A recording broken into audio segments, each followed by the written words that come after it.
It's a big house. Usually it automatically connects every time I come in. That was big as the Galaxy. The Galaxy 4 phone. That was bigger. Yeah, it says no. It's right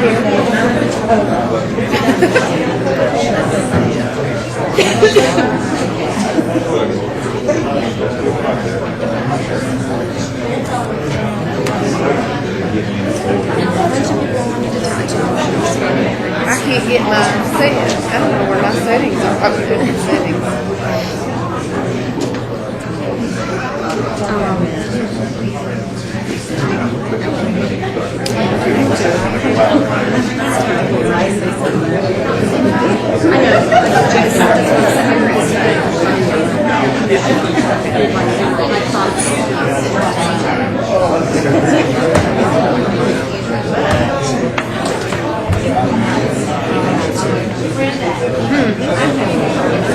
Yeah, because your little symbol's up there. Mine's not connected.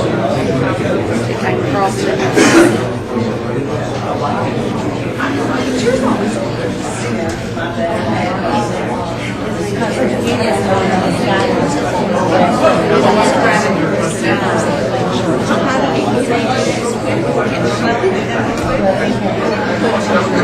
Chris.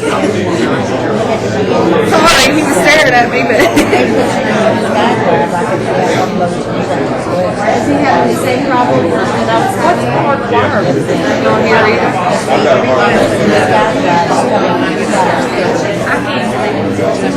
Yeah, it's going up and down a lot. Oh, so it's just me? No, it's affecting us back there too. So it cuts in and out, in and out. First connects. Me the whole time. Well, if your computer connects with them, we get any internet. So it goes in and out, in and out, in and out. So it's cutting. Okay, it's starting. So you may be okay. We just want to wait for it to show up there. I know this one seems like it wants to connect. I don't know the switch or not. Well, it doesn't work all that well because it connects, but no apps work. That's why we have the others, is because that one is for Windows. So we want to do it. We're going to need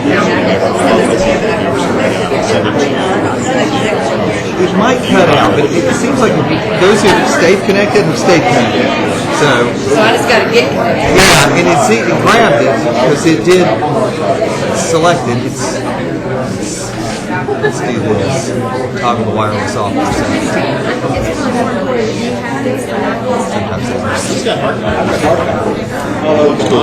That's what I've been doing.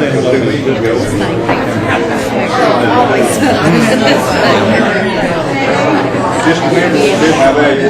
Don't mark it down the hours because See, and I entered it on his phone, and he's like, Well, I was going to say something to you before the meeting about we're having problems with the photos. not working. It'll cut in and out. I think this. See there, it's starting to. I'm not sure. If you need more,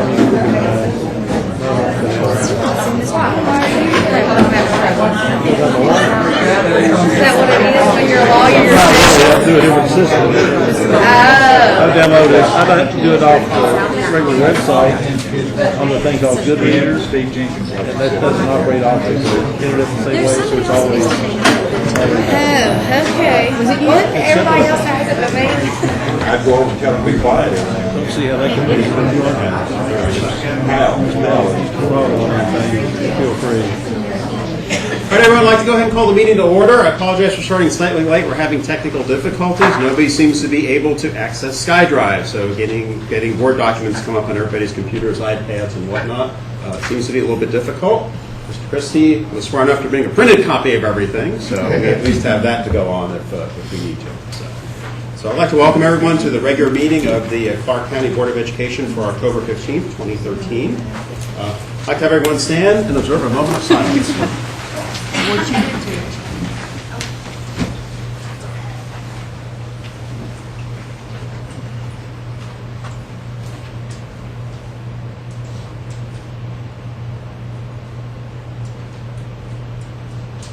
Now the pledge. I pledge allegiance to the flag of the United States of America and to the republic for which it stands, one nation, under God, indivisible, with liberty and justice for all. Thank you. I have one addition to the agenda. Under consent agenda items, item number 29, consider approval of Concord Middle Orchestra trip to Cincinnati Symphony Hall. We'd like to add Clark Middle to that. So for that consent agenda item would read, consider approval of Concord and Clark Middle Orchestra trip to Cincinnati Symphony Hall. I have no other additions. If anyone else has any additions or suggestions, please speak. If not, a motion is in order to adopt the agenda as written. And as revised. Thank you. I'll make a motion to adopt the agenda as revised. Motion by Dr. Griffith. I'll second. Second by Mr. McGowan. All those in favor say aye. Aye. Opposed? Motion carries 5-0. Approval of minute. Next item is approval of minutes for September 17, 2013 regular meeting and September 24, 2013 working budget meeting. Does anyone have any additions, comments, or suggestions or additions to those minutes? If not, a motion is in order to approve the minutes for the September 17th meeting and the September 24th meeting, 2013. I did have a question. It's just a technicality under public comments. Which one for regular meeting? The regular meeting. Ms. Crosby had spoken about the GRC athletic complex, not just GRC. Okay. I will have no problem adding that. Does anyone else have any other additions? If not, a motion is in order to approve the September 17, 2013 regular meeting minutes as amended and September 24, 2013 working budget meeting minutes as offered. Make a motion to approve minutes of September 17th, 2013 regular meeting amended and September 24th, 2013 working budget meeting. Okay. Motion by Mr. McGowan. Second. Second by Ms. Hicks. All those in favor say aye. Aye. Opposed? Motion carries 5-0. Student staff recognition, Mr. Christie.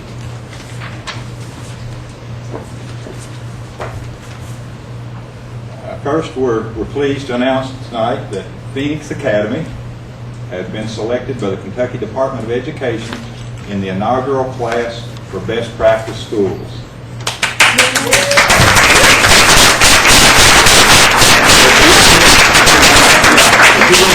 If your staff is here, ask them to come on up front if they would, please. Absolutely. Missy Everson, superstar Bill Roberts, also superstar. They're all going to be superstars. Jason McNeil, one of our counselors, so they're the three that can make it tonight. On September 30th, 2013, the Commissioner of Education, Dr. Terry Holliday, awarded $500 to the top 11 best practice schools in the state of Kentucky. Phoenix Academy was publicly recognized during a ceremony at the Advanced Education Continuous Improvement Summit in Louisville, Kentucky. Other schools included Fern Creek High School, Jefferson County Public Schools, Butler County Public Schools, Lawrence County High School, and Leslie County High School. All of these schools, including the Phoenix Academy, gave presentations at the conference regarding their best practices. So congratulations and thank you to the students and the staff of Phoenix Academy. And Dustin has already announced them there, and I think if you'll call their names out again, we'll give certificates. Absolutely. You are?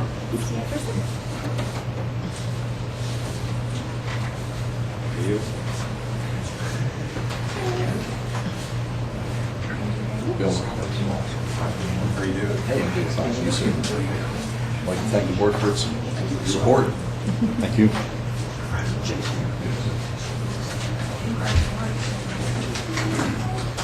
Thank you again. Congratulations.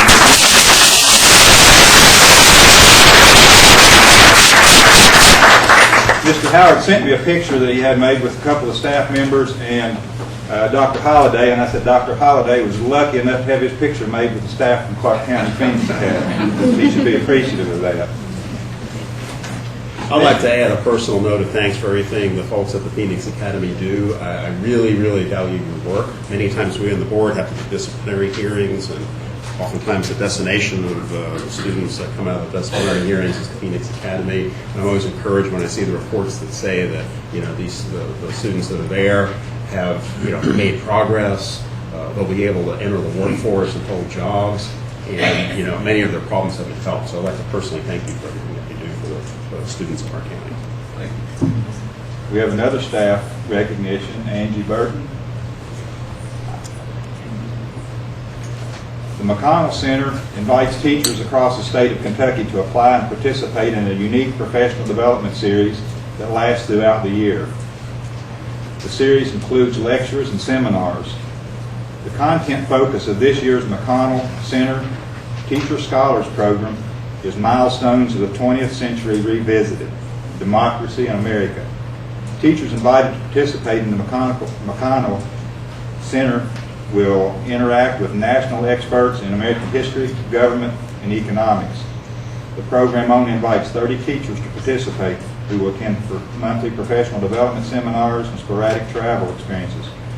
The teachers that are selected to participate may also have opportunities to bring students with them to the McConnell Center. Clark Middle's 8th grade social studies teacher, Angie Burton, was invited to participate this year in this year's McConnell Center Teacher Scholars Program. She is accepted and is now part of the McConnell Center Teacher Scholars Program. So congratulations to Angie and Clark Middle.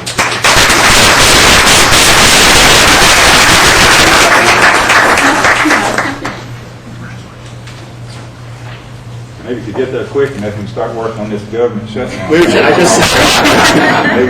we can get a little input on that too. I'd also like to recognize that earlier today we had a couple photos made. This week of October, or the week of October 20th through 26th, is recognized as National School Bus Safety Week. We did a photo op this morning where the mayor and the county judge executive read a proclamation and then had a photo made with many of our bus drivers. And you know, we talk a lot about teachers and students in classrooms, but we also fully realize that the bus drivers, custodians, food service staff, and all the other support people, it truly takes everyone to do this. I wanted to mention just a couple things. I'm not going to read this whole proclamation, but there's some points that I just wanted to point out about bus drivers and what they do. There are 480,000 school buses that carry 26 million elementary and secondary students, approximately 4.4 billion miles per school year in the United States. America's school buses comprise the largest mass transportation fleet in the world. And that's more than 2.5 times larger than all other forms of mass transportation combined. That's amazing. I've been in transportation working with it for 7 years and didn't think about it this way. It's amazing. School buses have to meet a higher construction specs and inspection standards than any other vehicle on the road. School bus drivers have higher qualifications, training, and testing standards than any other certified driver on the roads of America. And to this day, still, school buses are the safest mode of transportation for our kids to get to and from school, bar none. I just wanted to point those out. So we'll be doing some other things with bus drivers, but if you have the opportunity, as they come by your schools or come by your homes, recognize those bus drivers. Also, in the week of October 20th through 26th is also recognized as School Safety Week. And this year, the theme for school safety is it addresses the cruelty of bullying, the fear of violence, and self-destruction of high-risk behaviors in our campuses, on our campuses throughout the state. So, and there's some things that the principals will be receiving, things that the schools will do, some activities with the kids. And there's going to be, if you're watching the paper, there was also a photo today where the mayor and the judge read this proclamation along with fire, EMS, police, and other community members from here in the Winchester, Clark County area. In order to get the K-PREP data, of course that's in, you're going to hear a little bit more about that tonight. But in order to get that in the hands for the teachers, for disaggregation, the schools were, okay, we'll come back to this. Okay, you can proceed. That's fine. We flexed out October the 11th. Instead of waiting till October the 11th for the data for the teachers to begin working on that, we flexed that time out so all the schools and administrators and the respective staffs had two options. They could either do two 3-hour sessions or 3 2-hour sessions to make up that day so that they had all their work time in. But our thought on that was that get in there, and now we had the data disaggregation done by October 11th rather than starting on it by October 11th, which gave the staff an extra 2 weeks to get in there and start digging in and working on the data. You're going to hear much more. You'll hear some of the district stuff tonight, but you're going to hear the results of a lot of their work that they did next Tuesday night at the meeting, where each school will come in and present their school data to you and talk about that. The student achievement team will be updating the instructional rounds processes for relevancy to our data. We've already met with the principals to discuss the K-PREP scores in the areas of achievement, gap, growth, and improvement strategies, and where we can help support at least as a central office and on behalf of the board, where we can help support that. So we've already met with all the schools, but again, we'll you'll hear more about that on Tuesday night. We talked about last month our Chinese teachers. That the Chinese teacher should arrive this week, and we'll begin working with the staff at Clark Middle School and the students this week.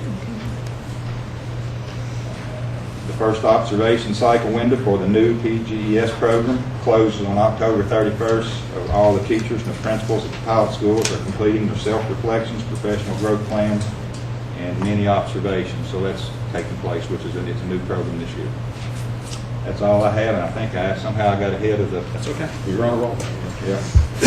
We'll go back to public comments. Does anyone sign in for public comments? Yes, you have one, Mr. Leo Shortridge. Okay. Mr. Shortridge.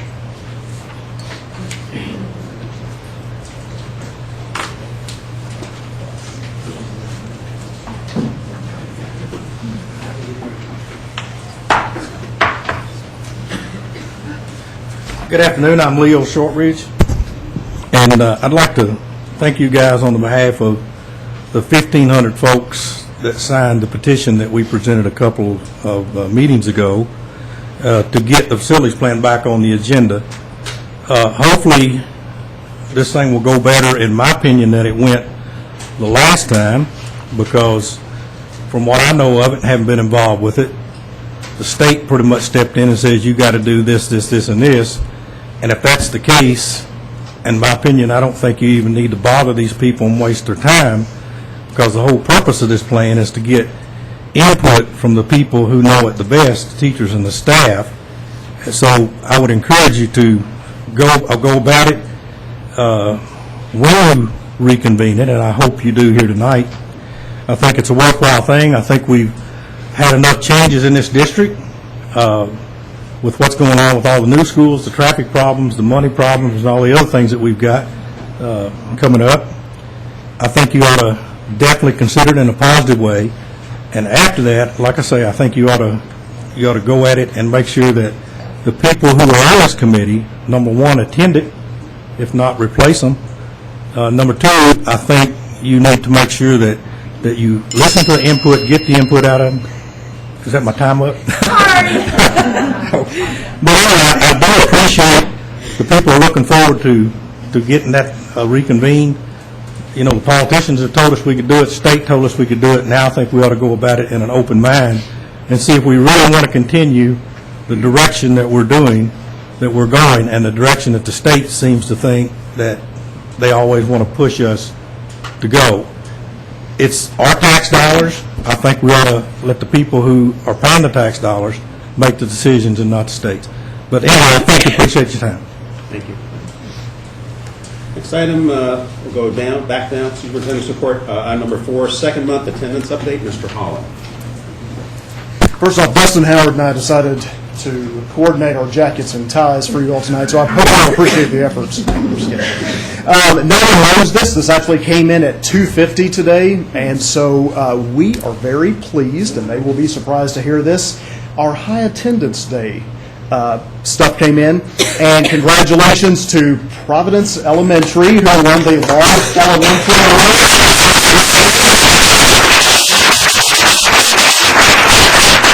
They are the winners for the large elementary across the state, so they will receive $500 in. So we're very, we want to thank them, and that's congratulations to them. Their efforts, I believe it was mentioned that Mr. Rose was out campaigning, so his efforts paid off there. Each of our schools actually were represented. They won their region, so we're very proud of all of our schools. They did very well across the region. And that brings us to our second month attendance, and as we take a look, the district is up once again. We were up in the first month, and we were also up in the second month from this time this year to this time last year. 95.37 for the 2013-14 school year compared to 95.14 for the 12-13 school year. And as we take a look, we have several schools who improved their attendance. Conkright improved, GRC improved, Phoenix Academy showed large improvement, Providence, Strode, and Trapp. And taking a look at Strode, for a school that's just south of 700 students, pretty good attendance there. So congratulations to all those schools.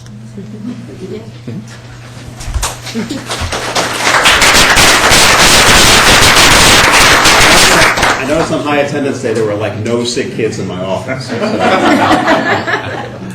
Pretty like that every day. Okay. Next, under student learning and instructional services, overview of district K-Prep data, Ms. Considine.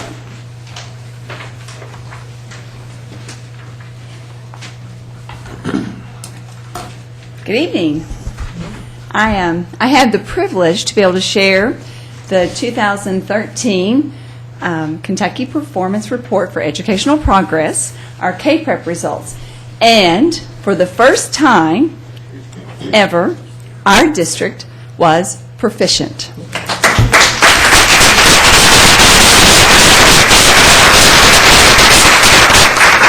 I think there was a lot of blood, sweat, and tears that last year from staff members, teachers, students, administrators, central office staff, to get us where we are. And I'd like for us to kind of just do an overview tonight of the district, because next week each school is going to share their individual school data. This was what was uploaded, and this was just my paragraphs. This is my overview. And so the PowerPoint didn't get in until today. But we got it in, didn't we, Ms. Nance? So if you'll go to the next one, that's what I really want to share. That was what you just saw, was the overview to kind of tell you what was new in the K-Prep this year. But I wanted to do a visual for you. And when you look at the Unbridled Learning Model, we're going to look at each screen, and I'm going to kind of walk you through it, and then we can go back and we can kind of talk about some school district highlights, okay? But first, I want you to look at the way elementary is broken down. And we shared this with you last year, but it's always a good jumping off point. When we have our elementary schools, we take them and we combine them all together. And we know that 30% is achievement, 30% is gap, and 40% is growth. So that is how they measure our elementary students. And if you look at achievement, it breaks it down into reading, math, science, social studies, and writing. Same thing for gap, and gap is your non-duplicated gap students. And then growth is divided only into reading and math, and that is students that show typical growth at 40%. Okay? So if you flip to the next screen, when we looked at elementary, our total weighted score was 60.6. So for achievement, out of 30 points, we received 22.3. So how is that calculated? I mean, I see that it's 1 point for this and a half point for that, Yes. but district-wide, because I don't see any of that in any of those hundreds of pages of data Yes. on this. They don't really website. tell us how it's calculated. It is a formula, and we know that for every student that is proficient or distinguished in reading, they're going to get a point.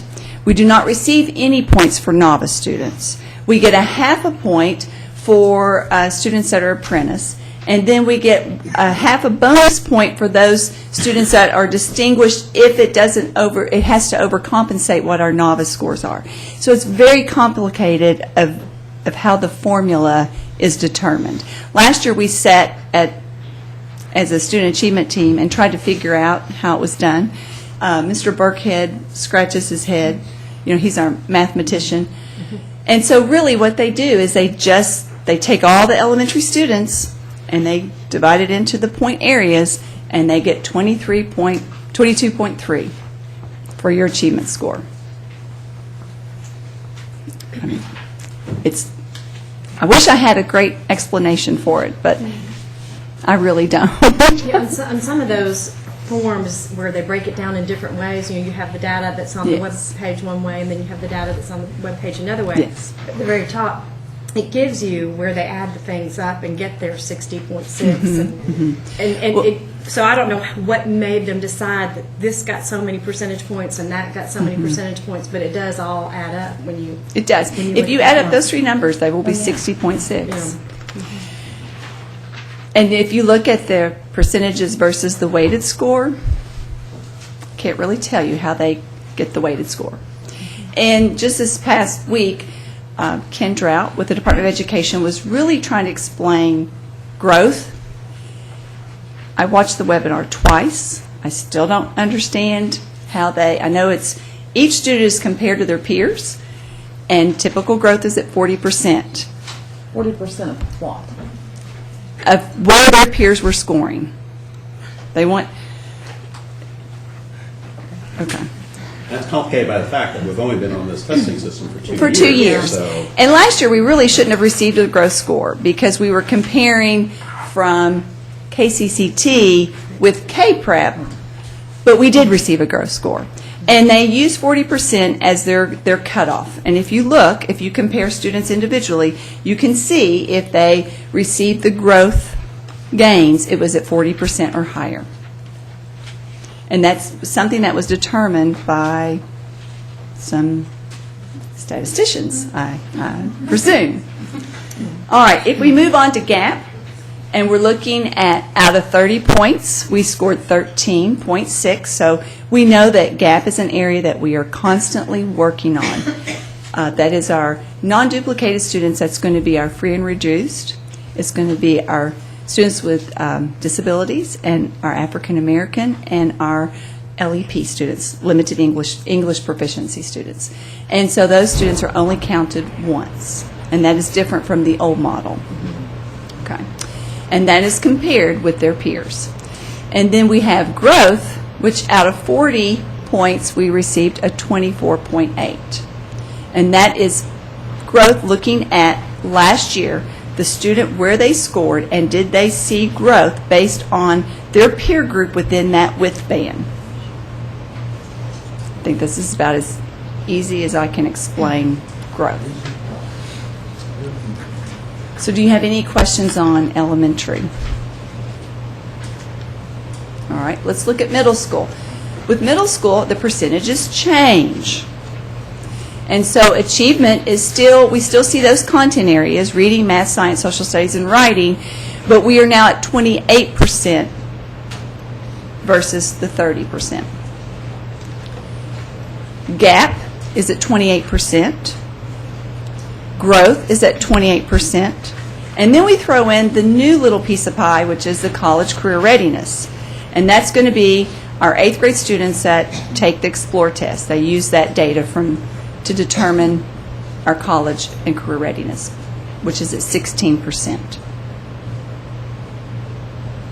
So does everybody see how the percentages have changed, altered a little bit? We really want growth in elementary students in that reading and math because that's the foundations. And so then that kind of, we got to back that off a little bit so we can start throwing in the college and career piece. So if we go to the next slide, we can see how our two middle schools average together. For achievement, out of 28%, we are sitting at 19.7. For GAP, out of 28, we were at 11.7. Growth, we're at 16.2 out of 28. And then for our college career readiness, which is based on our Explore, we were 7.6 out of 16.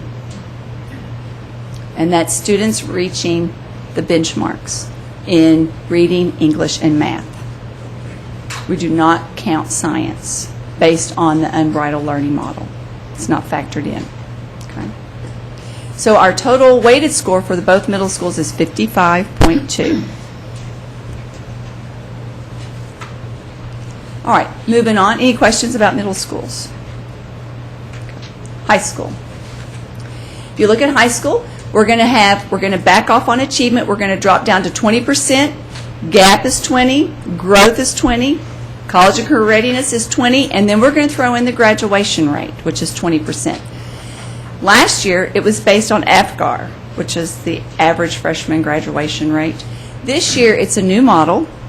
It is the cohort model. And what it does is it takes students with 4 years of regular high school divided by the number of students who are part of that graduating class. Did they get their diploma? Okay. So we found that the graduation rate actually helped us this year versus last year's AFGAR. And we knew that. I think Mrs. Disney had shared that with you. So we're now in the new model, and that's been very, very beneficial.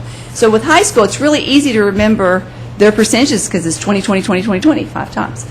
It seems like middle school is a little bit harder to remember. So if we move on, we can see how our high school scored. Out of achievement, they were 13 points out of 20. For gap, they were 7.8 out of 20. Growth, 11.1 out of 20. College and career, 10.6 out of 20. And then that wonderful graduation rate, which really helped us this year, we were 18.1 out of 20 because we were at 90% graduation rate. Was that our rate or our score? That was our score. Okay. So let's not say 90%. Right. We scored a 90.1. Not quite sure. Yes. Let's not say percentage because that gets confusing. And so the total weight for the high school was 60.6. Now I want you to think about the pie. And if you divide it between elementary, middle, and high, and each of those were 33%, how do you think we reached our proficiency? What was the piece that got it for us this year? Graduation rate. Well, now think of just as the high school. High school. Yeah, High school. They're 33%. If they are proficient, then the district's going to be proficient because they are such a large piece of our pie. If you think about the middle school, it's 33% divided by 2, and if you think about elementary, it was 33% divided by 8. So, we have to really think about that when we are looking at district numbers. It's very important that we realize that we put a lot of focus on the high school last year, and now they have made huge gains, and they have to sustain it. So we have to be able to provide support for the high school in order to continue to see that type of growth. Not to mention, we have middle schools and elementary schools that are also going to need our support. So some highlights for you. Does anybody have any questions? Oh, let's go on to the next one. Let's do that. Here you kind of look and you see how elementary is 30, 30, 40, 28 for 28, and 16 for middle, and then 20 across the board for high school. Now, it's really hard to tell because the school report card will not give you what the district percentage points are in order to get our district score. So if you go to the next screen,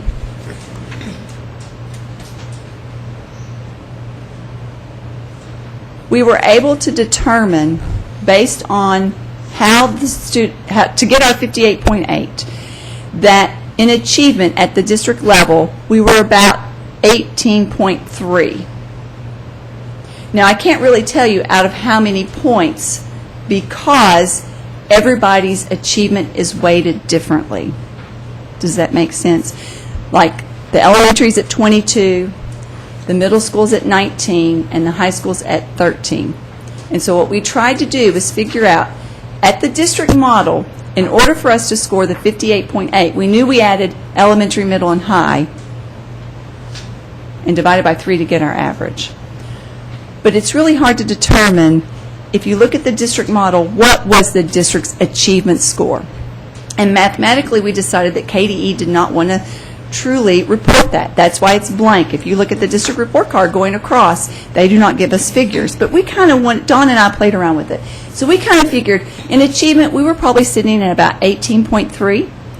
And for gap, we were at 11. And for growth, we were probably sitting at about 17.4. College and career readiness, we were 6.1. And then graduation rate, we were at like 6.0. So what sort of calculation did you all do to come up with these numbers? Well, a whole day's worth of calculating with Dawn.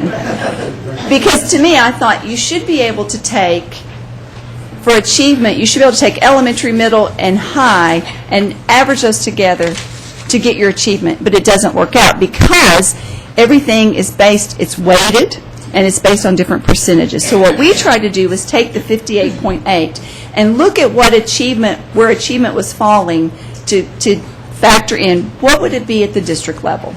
KDE will not report that.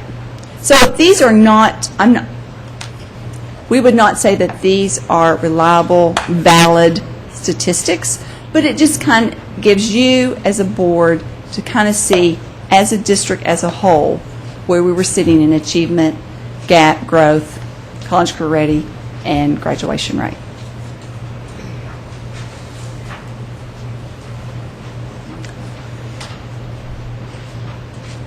Any questions? Oh, there's a plethora. Oh, I'm sure. But I guess that the thing that I was most, interested in, and why I asked all the questions earlier was, I know we couldn't compare the previous year to last year, but this year to the most recent year, we can compare. Yes. And it's not reflected so much in the district data, but when we see next week in the individual schools, what the schools are doing to make those improvements and grow, Right. and making those Right. improvements in achievement, and where we miss our transitions, and how that's actually getting better. Yes. But we have a lot of areas to work on. We sure I mean, do. The district data doesn't say to us, outright, we need to work on science, we need to work on social studies. But when you tease it out, you can find Right. it in there. And so that's what's frustrating about this kind of data, is it doesn't give us a better overall impression of what we're doing and where we're making our gains and where we're not. Right.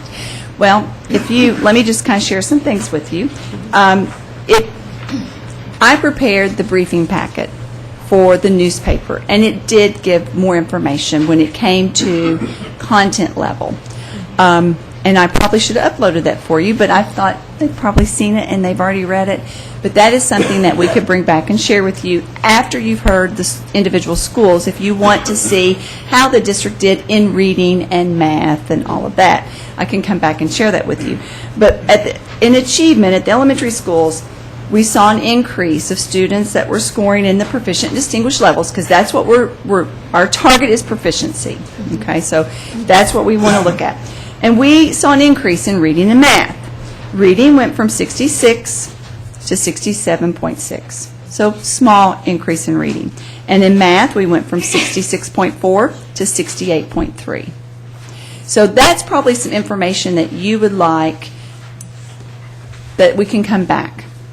And I could sit and read the whole briefing packet to you, but it would be kind of boring. It was fascinating. We're going to make that attachment available on the website too. Sure. Yeah. The briefing packet. You get your information from KDE and how they want it to be shared. You have less than 24 hours to get all your district data in and get it to the newspaper. And so it is a crunch time. And then after it got there, I was so relieved. It's there, and it hits the newspaper on Friday, and they share the information. And I just kind of thought, well, this is a visual that I think everybody can kind of understand as an overall. But with the board, maybe we could do it. I could spin it out next Tuesday if I go and share some district data. If that's what you would like, I can come back and do that. Whatever pleases the group. I like that. I've looked at it on the KDE site. Yeah. But it's pages and pages. It's and pages. 104 pages for the district report card. So, a lot of data there. So, that's up to you guys. Fine with that. So. You want me to come back next Tuesday? Yes. I'll do a short overview, and what I'll do is I'll include my tables that are in the briefing packet, because it's It talks about students performing at proficient and distinguished levels for all the content areas, and it's comparing us from last year to this year. It's a real easy, and I'll spin out all the other stuff that doesn't, that's probably not necessary, a lot of the narratives for the paper to understand why. Okay? So that works for me. Any more questions? Do you have, where you've just given us the achievement for elementary, do you have that also for reading and math for the middle and high Oh, school? for the middle? levels? Yes. But do you want me to wait and share all of that next week? Okay. I mean, it's up to you.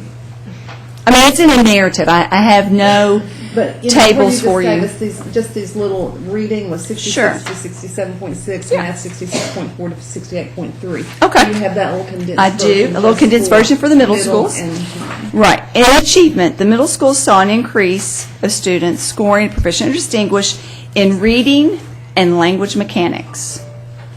Those two areas. Reading increased from 56.7 to 64.4, and language mechanics increased from 53.1 to 59.6. At the high school level, we saw an increase of students scoring proficient and distinguished in all content areas, which included reading, math, science, social studies, writing on demand, and language mechanics. From reading, they went from 59 to 67.5. In math, they went from 47.4 to 59.7. From science, they went from 47.4 to 65.1. Writing on demand went from 60.4 to 69.5. And language mechanics went from 66.9 to 71.3. So we saw big gains at the high school in achievement. In GAP, at the elementary, we saw increases, and those are our non-duplicated GAP students, African American, Hispanic, American Indian, or Alaska Native, students with disabilities, free and reduced price meals, and limited English proficiency. And at elementary, scoring proficient or distinguished, we increased in reading, math, writing, and language mechanics. And I don't really have the percentage breakdown of that. At the middle school, we saw an increase in reading, social studies, writing, and language mechanics. And at the high school, we saw an increase in all content areas, including reading, math, science, social studies, writing, and language mechanics for our GAP students. For growth,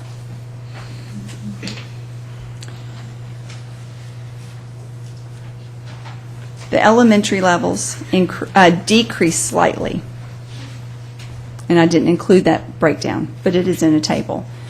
At the middle school, we saw the students meeting typical higher growth increase from 56.7 to 60.3, and the high school saw students meeting typical higher growth increase in both areas of reading and math, but I didn't put the percentage. I think it was fairly small. But with elementary, we decreased in both reading and math from last year. The graduation cohort rate is 90.3, and we cannot compare the 2011-12 to the 2012-13 because we were using AFGAR versus the cohort. For college and career readiness, it increased from 47.9 in 2012 to 48.1 in 2013. And so as a district, we increased from 56.9 to 58.8, which made us a proficient district. Our high school went from a 50.9 to a 58.8, and that was the largest increase that we saw at the school level. And we met our annual measurable objective as a district. And that gets really, you will hear from schools next week, that gets a little tough to continue that growth. We did have 3 distinguished schools, elementary schools, Pilot View, Providence, and Trapp. We had two proficient schools, Hannah McClure and George Rogers Clark.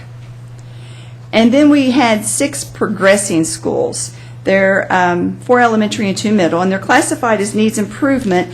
We had 2 identified as progressing, and we had 1 elementary school that received a rewards category, and they were listed as high progress category school, and that was Fannie Bush Elementary. So, just to kind of give you some highlights. Sorry, could have sent this to you, but my mistake. I apologize. Any other questions from Ms. Considine? But I'll come back with some tables next week, and I'll make it pretty. Okay. For reading item number 6, we'll have a 5-minute recess. That's if I look at me. So did you send a note? I didn't see it. Yeah.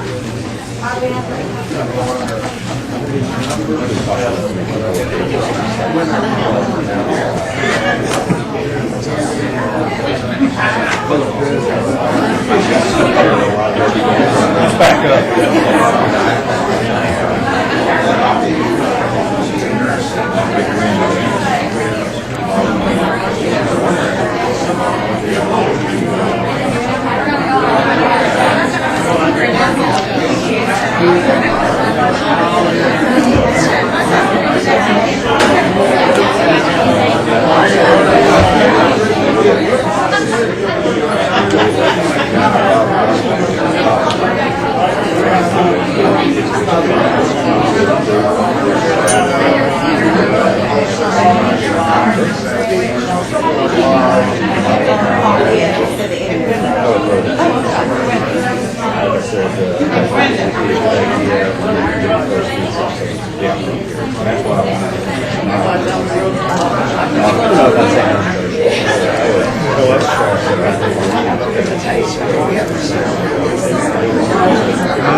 Yeah, we can discuss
Oh, we'll start thinking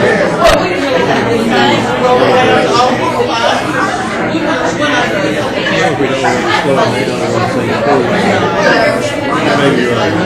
So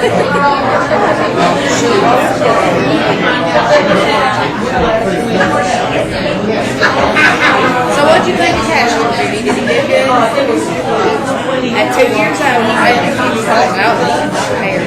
Took her hand and went on with him. Addie, oh yeah.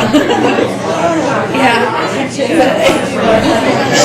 worked. She didn't like boys. She didn't hold his hand. That was a big deal.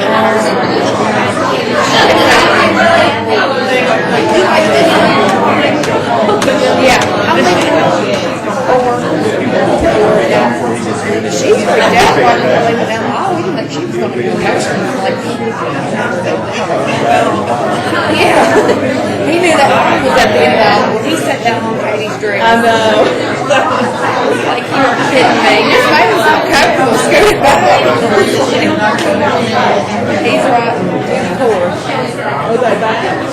Yeah. They got back on Sunday. Or she made the paper with her room.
Attention everyone, we're reconvened at 7:28.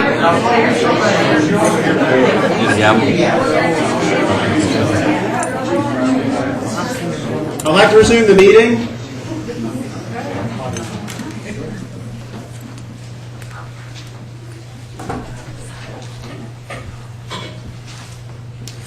All right, next item is item number 6, consider approval to reconvene the local planning committee to consider an amendment to the district facilities plan. Mr. Christie.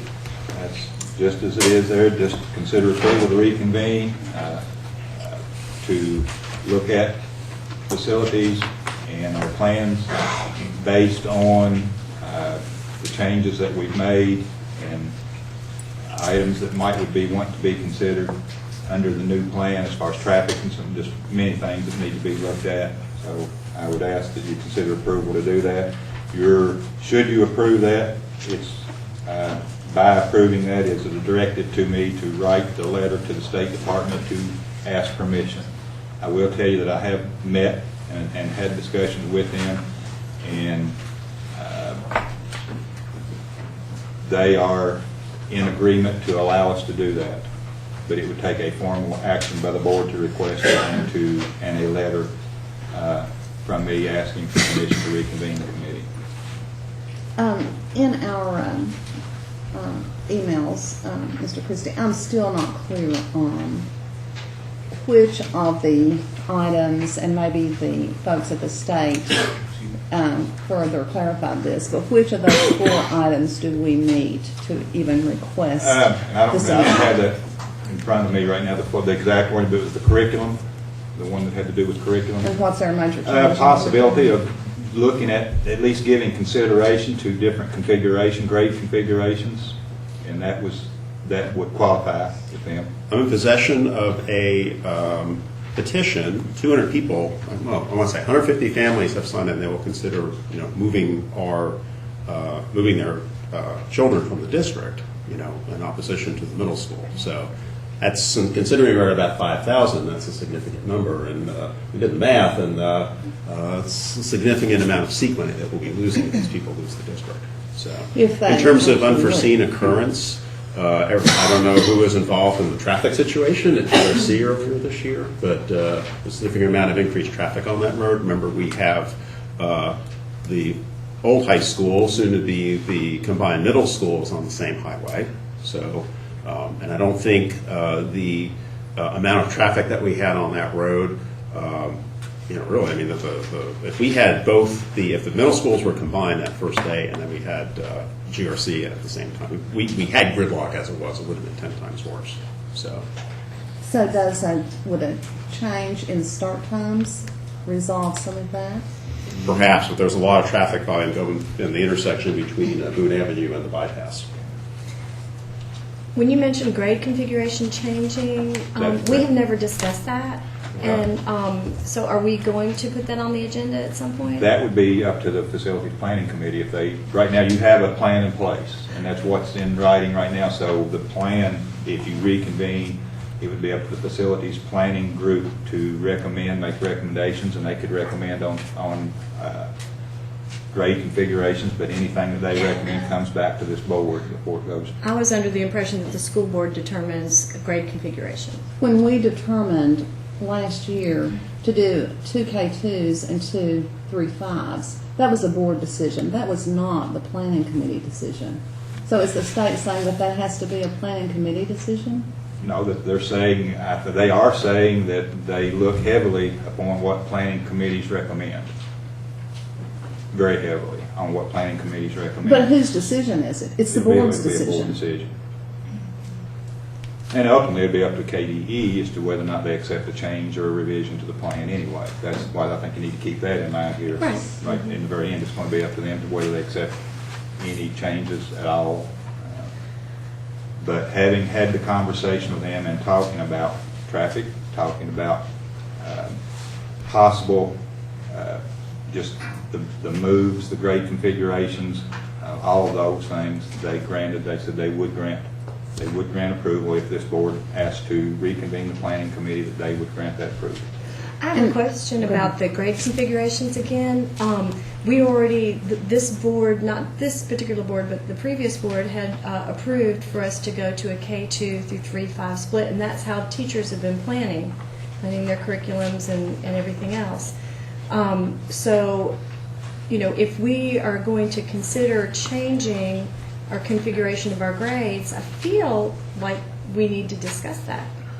And I think That's part of the reason that would for be part of the reconvening. reason for reconvening the Facility Planning Committee. And if But I think we, as a board, need to You discuss will. that, because that would give them direction. If we don't discuss that, they could come up with something that is And totally... I think another part of it too is just looking at the building configurations, because that has a tremendous impact on cost.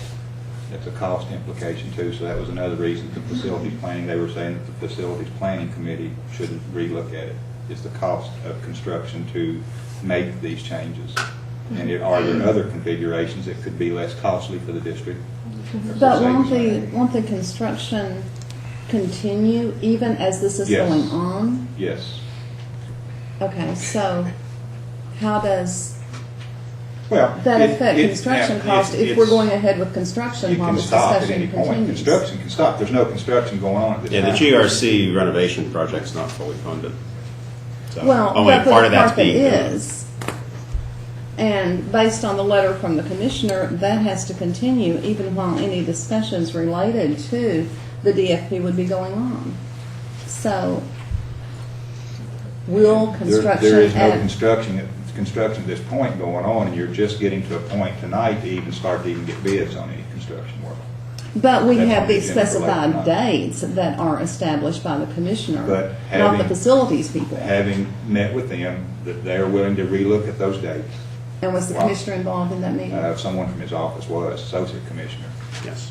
Kevin Brown, was there on his behalf.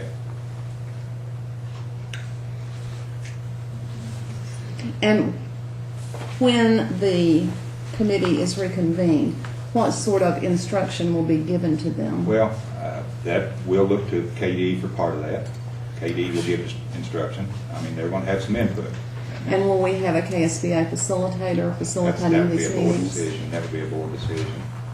But, you did in 2011 and you're not in 2007. That's entirely a board decision on that.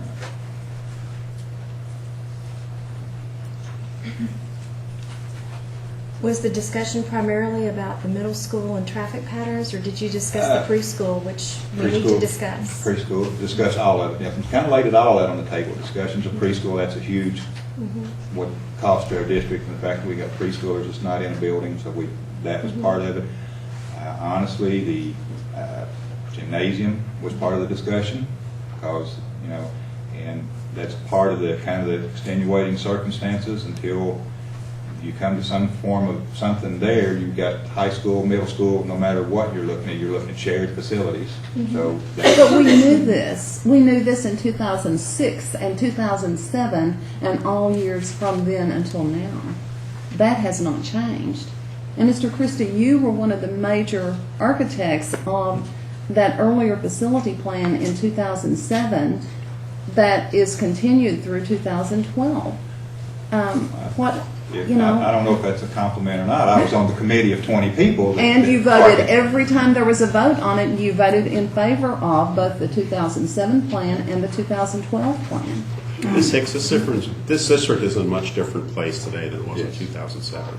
And I think one of the things that when we talk about this facilities plan is that the district was in pretty bad financial shape in 2006 and 2007. I think that's one of the things which gave rise to this, because KDE came in, was looking at our books and basically said, listen, you guys are running too many facilities and you need to do something to consolidate these facilities. And they gave us $16.7 million to help us do that. And that's what's happened. So, but I think between traffic, I don't know who is doing the scheduling at the GRC gym, but even with Conkright and the high school there, it's becoming problematic.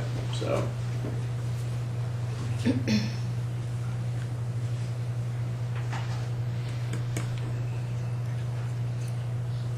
So where are we going to put our elementary students?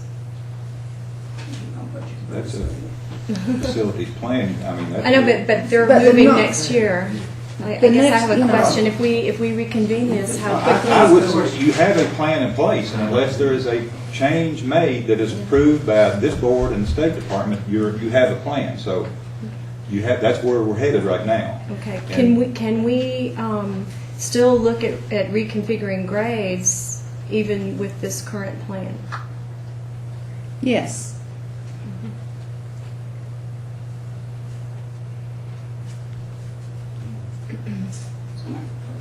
So, you were going to talk about the non-negotiables, Mr. Christie. Well, no, that was information I gave you. That's some things in the discussion with the State Department. They have a non-negotiable. One of those, the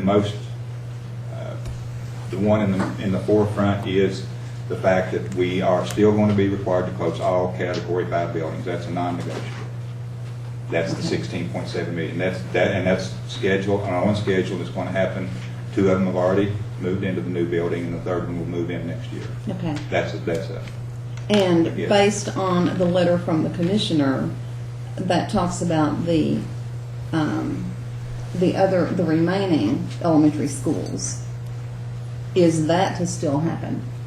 I think that's still part of their plan, and I think it would take some very strong evidence otherwise to change their mind on that. But yes, that's still part of the plan. Yes, Okay. I mentioned that those. Now, I think they're willing to talk about timing and some things depending on what. If there were some changes to the plan, they might be willing to talk about timing. But I think yes, that's still an expectation that those other schools would be merged.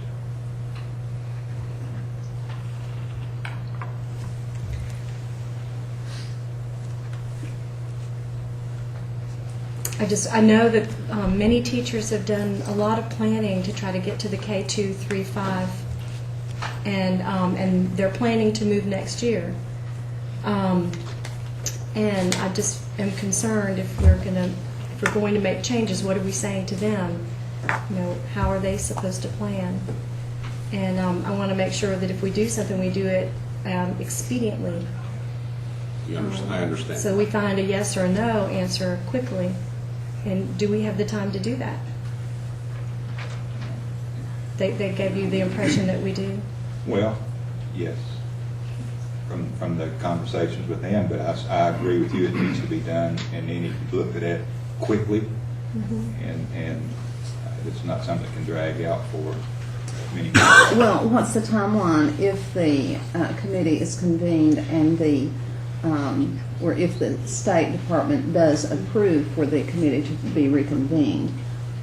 What's the timeline from the time we get the approval until we go through that entire process and have something to submit to the state? There wasn't a timeline set on. Well, some of it is established in regulation. But we didn't talk about anything other than a regulatory timeline. We didn't say, they didn't put a time frame of 30 days, 60 days, or anything like that on there. I'm sensitive to the fact that, people want to know where their kids are going. When all this is being talked about, that's the overriding concern of everybody. So I'm quite sensitive to that fact.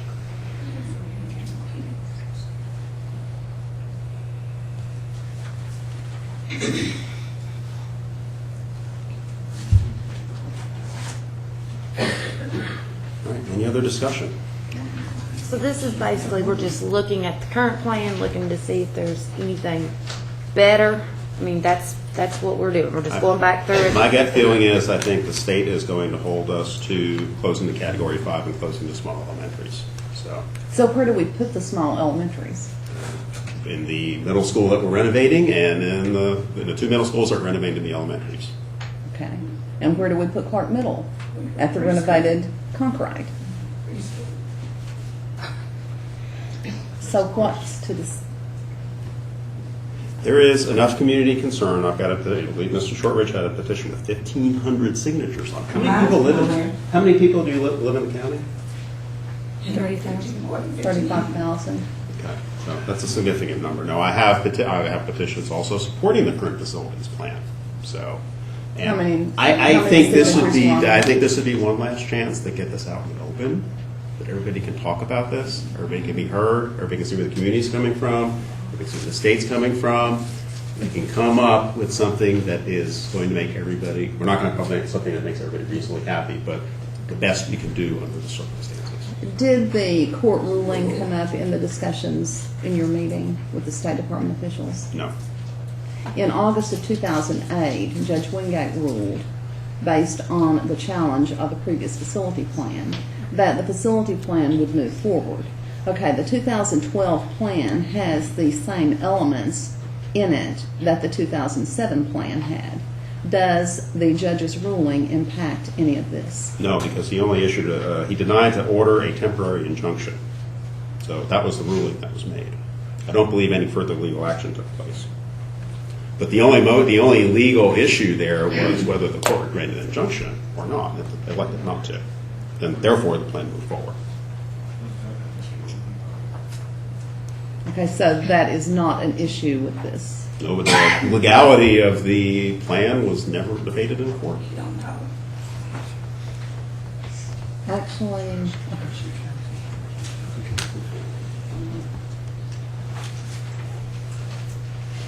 Okay. Any other discussion? If not, a motion is in order to consider approval to reconvene the local planning committee to consider amendment to the district facilities plan. I'll make a motion to reconvene the local planning committee to consider amendment to district facilities plan. Motion by Ms. McGowan, Second. second by Ms. Ritchie. All those in favor say aye. Aye. Opposed? no. Motion carries 4-1 with Dr. Kudak, Dr. Griffith, Mr. McGowan, and Ms. Ritchie voting yes, and Ms. Hicks voting no. Next item on the agenda, number 7, is consider approval of GRC renovation design development documents contingent on review and approval of the Kentucky Department of Education. Mr. Smith.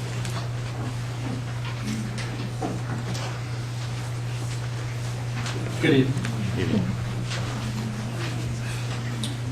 Let me just look at the agenda, see what order we're in here. With GRC. Okay. So, again, I'm before you, as I have been previously, in the phases of this project to obtain your approval for us to submit the documents to the Department of Education facilities folks for their review. Just give it a quick overview of what the documents reflect. Yep, I sure can. I sure can. The design development documents are a refinement of the earlier project documents that you approved at schematic design. Again, at schematic design, we had sort of the basic spaces that were going to be renovated. We had a general scope of work, and we've gone in and done further development in terms of showing, what rooms will be where, actual dimensions, types of walls, things like that. We've shown the canopy out front. We've shown the canopy in back. We're showing the details about the elevator, the window replacement. So it's what we talked about before: interior renovation of 3 classroom wings, elevator to meet ADA, new security vestibule out front, new canopy out front, and a new canopy out back. It's the same scope, just more detailed drawings, and there was a large set delivered to Mr. Columbia, I think, for y'all's review should you want to come there. So that's what's up before you.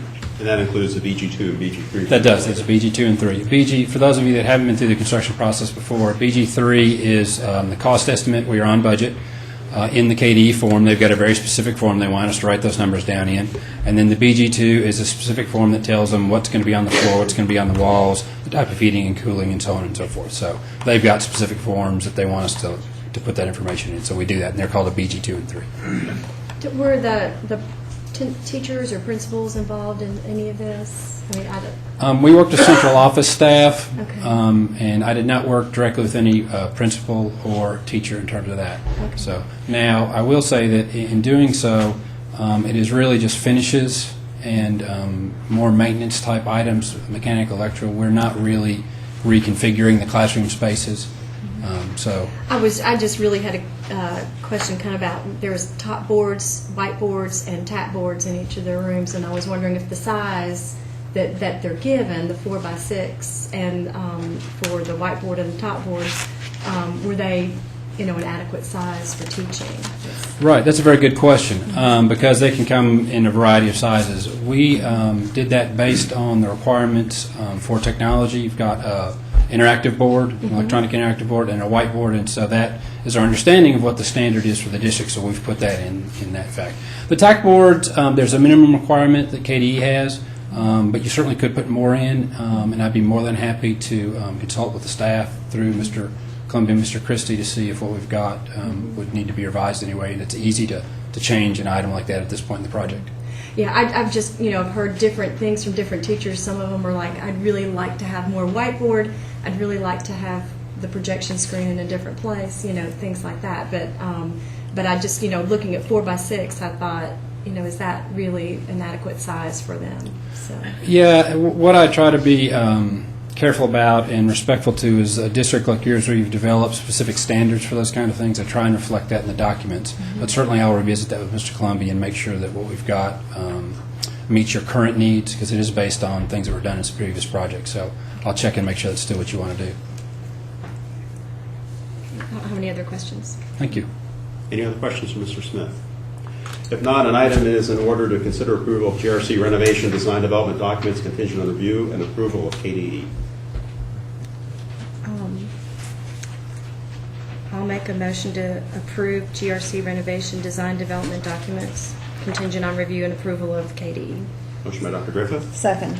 Second by Ms. Six. All those in favor say aye. Aye. Opposed? Opposed? Motion carries 5-0. Next item is item number 8, consider approval of Clark Middle construction documents and authorize the architect to issue the documents for bidding contingent on review and approval of KDE. Right. So this is, again, the same process that I just described to you, except we're the next step down the road because Clark Middle is running one phase ahead of the GRC project. Because of its smaller size, we're able to push it up and move quicker on the production of that. These are the final documents. They have the details, the specifications, the contractual front-end documents that KDE requires, which are the rules by which the contractors have to play the game, so to speak, in their bidding form in there. And we will have to submit these to the Department of Education again. They will review them, and if that's approved, which we expect them to be approved, we're very familiar with their regulations and don't anticipate any hiccups there. We would then work with Mr. Columbia to set up a bidding schedule to get those bid. Any questions for Mr. Smith on item number 8? If not, a motion is in order to approve Clark Middle construction documents and authorize the architect to issue the documents for bidding contingent on review and approval of the Kentucky Department of Education. I move that we approve Clark Middle construction documents and authorize the architect to issue the documents for bidding contingent on review and approval approvable by KDE. Okay. Motion by Ms. Hicks, Second. second by Dr. Griffith. All those in favor say aye. Aye. Opposed? No. Motion carries 4-1 with Mr. McGowan voting no, Ms. Ritchie, Ms. Hicks, Dr. Griffith, and Dr. Budek voting yes. Next item is item number 9, consider approval of the proposal for geotechnical exploration presented by American Engineering Incorporated for the GRC renovation. Right, what this is we are doing, as I have said, a small elevator addition to the high school, to the G-Wing, to meet ADA accessibility. And so we feel that it's a good idea to get a little bit of investigation done about the condition of the ground below where we're going to be working. What this does is give information to the contractor, but more importantly to the structural engineer and the elevator person so that we can design appropriately. It is not something that you have to do. If you don't do it, though, you just are taking on the risk that you may have a higher probability of a found condition. They're going to bore some holes, so it's until you dig up everything you're looking at underground, unfortunately, you can't really tell, but this gives them more information and does help reduce the probability of a found condition. And I noticed that bid was omitted from our packets, was submitted by email this afternoon, and I've had a chance to review it. Right. I don't have any questions. Any other questions for Mr. Smith regarding item number 9? If not, a motion is in order to consider approval of the proposal for the geotechnical exploration presented by American Engineering Corporation for the GRC renovation. I move that we approve the proposal for geotechnical exploration presented by American Engineering for GRC renovation project. Motion by Dr. Griffith, I'll second. second by Mr. McGowan. All those in favor say aye. Aye. Opposed? Motion carries 5-0. Next item is item number 10, consider approval of the proposal for the site survey presented by Endress Engineering for the GRC renovation. Right, this again is obtaining information. You can kind of walk out and look and see what the site is, but we need some information in the drawings to be able to make sure that our elevations work, drainage works, that the elevations, for instance, in the back where we're adding the canopy work well with the drop-off and pickup and those kind of things. And a survey gives us that. We also need to survey for the point in time when we'll be submitting this to the Division of Building Code. They'll want to survey information about where we're doing the outside. It's a very small. We did issue 3 and only had 1 returned. That may cause somebody to ask why. We talked with the other firms, and they were just busy with larger projects, and so did not, at this time, want to submit a proposal. We felt the price was in line with what we would expect to see. Endress is a firm we've worked with, so we have no problem recommending that to you, even though we didn't get 2 other responses. The only question I had was, when was the last survey done? Do you know? I do not know. I don't know. Mr. Christie, do you know? Any recent history? Maybe when it was built? Probably with the Mason and Hangar addition out front, there was probably a survey done to a certain extent. And when the freshman wing was done. When the freshman wing was done. So long enough for settling and other things to happen. Long enough that I don't know if it's still available. Or valid. And what you're asking for on this particular survey is specific spot Very much so. places. Very and much they're so. still going to have to take some of the readings from other places, but you want, just those 3 very specific areas. So, Yes, that is correct. So that would require us. I did a thorough search, as I am humanly capable, of all the documents that Mr. Christie gave me access to, and did not find a site survey in there. So I don't believe there's one available at this time.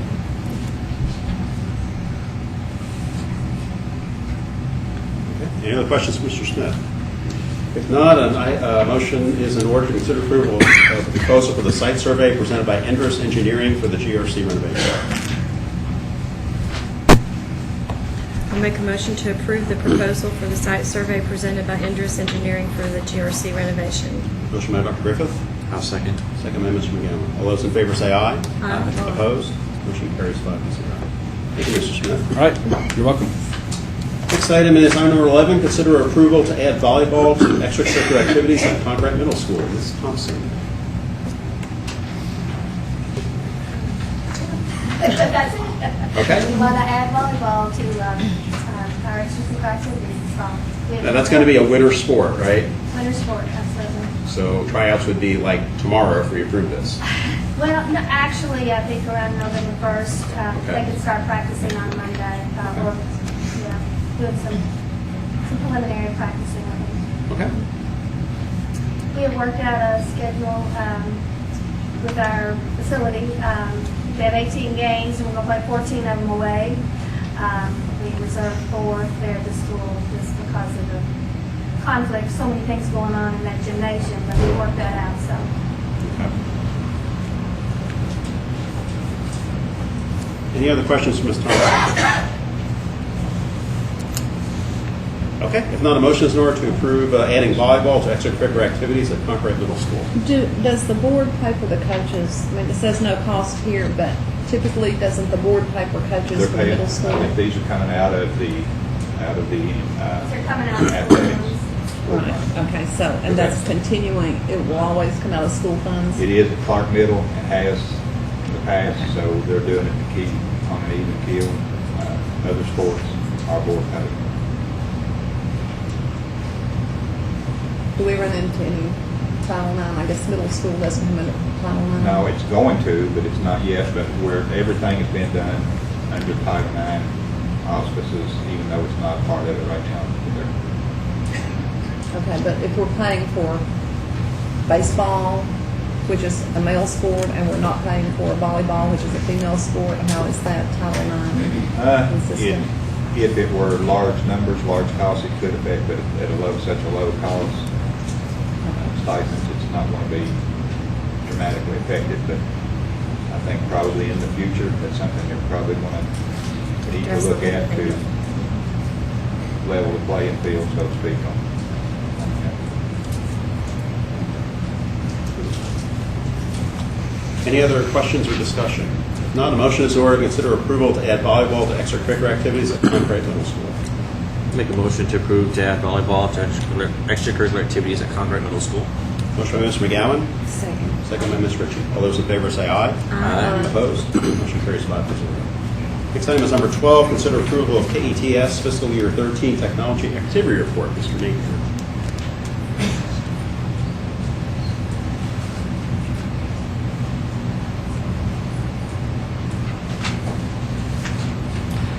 I'm asking for the approval for the technology activity report for fiscal year 2013. Could you go over a little bit more detail? I think it's item number 12A, a lot of numbers and a pretty good sized spreadsheet, but if you can detail things a little bit more, I appreciate it. And Ms. Amos, you can come to help. Whenever the district makes a technology purchase, we are always putting a commodity code on it. And this is what feeds into our test offers that we did our first and our second offer. And this is begins the process for us. We report everything we purchased last year, and the board acknowledges that's what we're asking for tonight, and then we receive our offers from SFCC.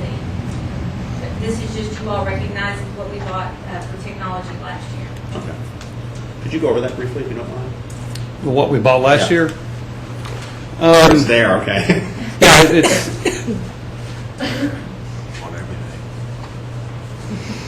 So the funds in the column on the right are what we expended last year for technology. Do you have any idea how this is going to affect our CATS offers? They've been, if I remember correctly, they've been fairly stable over the past few years, but. They look at the state as a whole because the legislature only gives us so much money, but the more we spend, the more we get. So I think it's an increasing thing. Okay. So that's why we've got some of our construction costs in there where we put the computers, so that I think that will help us out this year. This is one of the areas where the Superintendent's Association is petitioning the legislators. This is one of the three areas that they're requesting additional funding for to be afforded to the schools. One in the seat, and then one of the others is technology replacement, all this stuff. We're going to be hit with it here in a few years as we're replacing all this new stuff we're buying. A lot of it's going to come of age at the same time where we have to start looking at replacement. Last year, I think you all gave every school $22,000. Right. A lot of that is included in here. They did a lot of technology. Any other questions for Mr. Napier? If not, a motion is in order to consider approval of KETS fiscal year 13 technology activity report. I'll make a motion to approve the KETS fiscal year 13 technology activity report. Motion by Mr. McGowan. Second. Second by Dr. Griffith. All those in favor say aye. Aye. Opposed? Motion carries 5-0. Item number 13, consider approval of chorus and beta club fees for Justice Elementary School. Ms. Taylor. Is she here tonight? I don't think she's here tonight. I Okay. turned in the agenda item for her, but they want to participate in the big chorus, and there's a $15 fee for every student. And the students would pay that fee, but they can't charge a fee unless it was approved by the board at the beginning of the year. So they're coming back and asking for it in this motion as well. And also, there was another one for the Beta Club, for the students to pay their own Beta Club registration. And that's in there as well. And I believe in years past for students on free reduced lunch that the fee was paid for them. I can't remember where the funds came from, though. So. From Family Resource Centers. Okay. Maybe that's And that would apply to these. maybe it should. Any other questions for Ms. Amos? If not, a motion is in order to consider approval of chorus and beta club fees for Willis H. Justice Elementary School. Make a motion approval of course and beta club fees for William H. Justice Elementary School. Motion by Mr. McGowan. Second. Second by Ms. Ritchie. All those in favor say aye. Aye. Opposed? Motion carries 5-0. Item 14, consider approval for monthly student attendance incentives totaling $13,600 for the 2013-2014 school year. One of the things that we did not mention previously with the attendance was who is the month 2 winner and who is flying the flag and so forth, and that goes to Providence Elementary. And one of the reasons I didn't mention that is one of the points of bringing this before you. Each of the schools, in the way that we have this, each of the schools compete against each other for their attendance. And we think that's a great thing.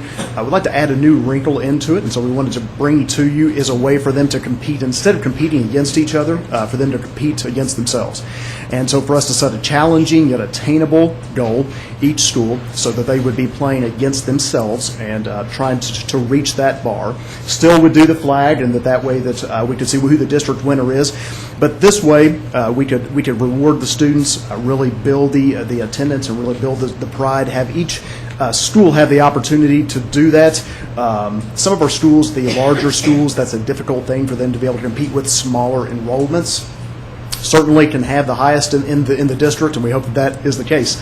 But this gives each one of them an opportunity to be rewarded. And when we factor that up, what I did was we broke that up in enrollments of 1,000 or more, which is going to be GRC. The reward attendance incentive would be $300 per month. When you factor that out, that averages out to an amount. Then we would take $500 to $999 in the enrollment, and that would be Strode Station, Justice Elementary, Clark Middle, and Conkright. Those we could give $200 a month if they meet their goal, and then for the remaining schools, that would be $100 a month if they would meet their goal that we set for them, and that would in turn have to be used for the students. It would be something that would be an academic reward for them, and something that would just sort of pump up attendance, and something that we hope would be a good return on investment, both academically and financially for us down the road. Are there other districts doing this? I'm sorry? Are there other districts doing this, and how's it working for them? Have not inquired as to other districts that were doing it. We wanted to look to see it sort of thing where that Kentucky Department of Ed is really talking about being districts of innovation, and that's kind of what we were looking to try to do here, is to try to say how can Clark County stand out, and so that's kind of how we approach that as well. How do you develop the goal for each school, the attendance goal that they would be working toward? That would be something that we would take a look previous year to see what that they had reached, and then try to raise that bar just a little bit higher. The whole goal is for them to be able to attain, to make it a challenge for them to attain it. And I think it's very critical for people to see the success early on, so this first month, being able to set that goal for the students to be able to attain it, that way that they can celebrate it and have something to move forward in November and December and so forth. But that would be what we would do, look at previous years and say, how can we take it a little bit higher, and that way that we can set it to where it's attainable but still challenging. Haven't some of our schools done things like this in the past? Oh, absolutely. I mean, They did it at the high school for a while. Yeah, and there's some of our schools right now. I know one of our middle schools, they'll break it down, and there may not be any type of incentive that's coming from the district, but they'll take it and they'll have teams compete against each other, grade levels compete against each other. We have our schools that they're doing this as is, and this is just sort of a way for the district to kind of recognize those efforts, give back, and then in turn the schools would then give these rewards, these incentives to the students, and kind of challenge them to reach to a higher goal.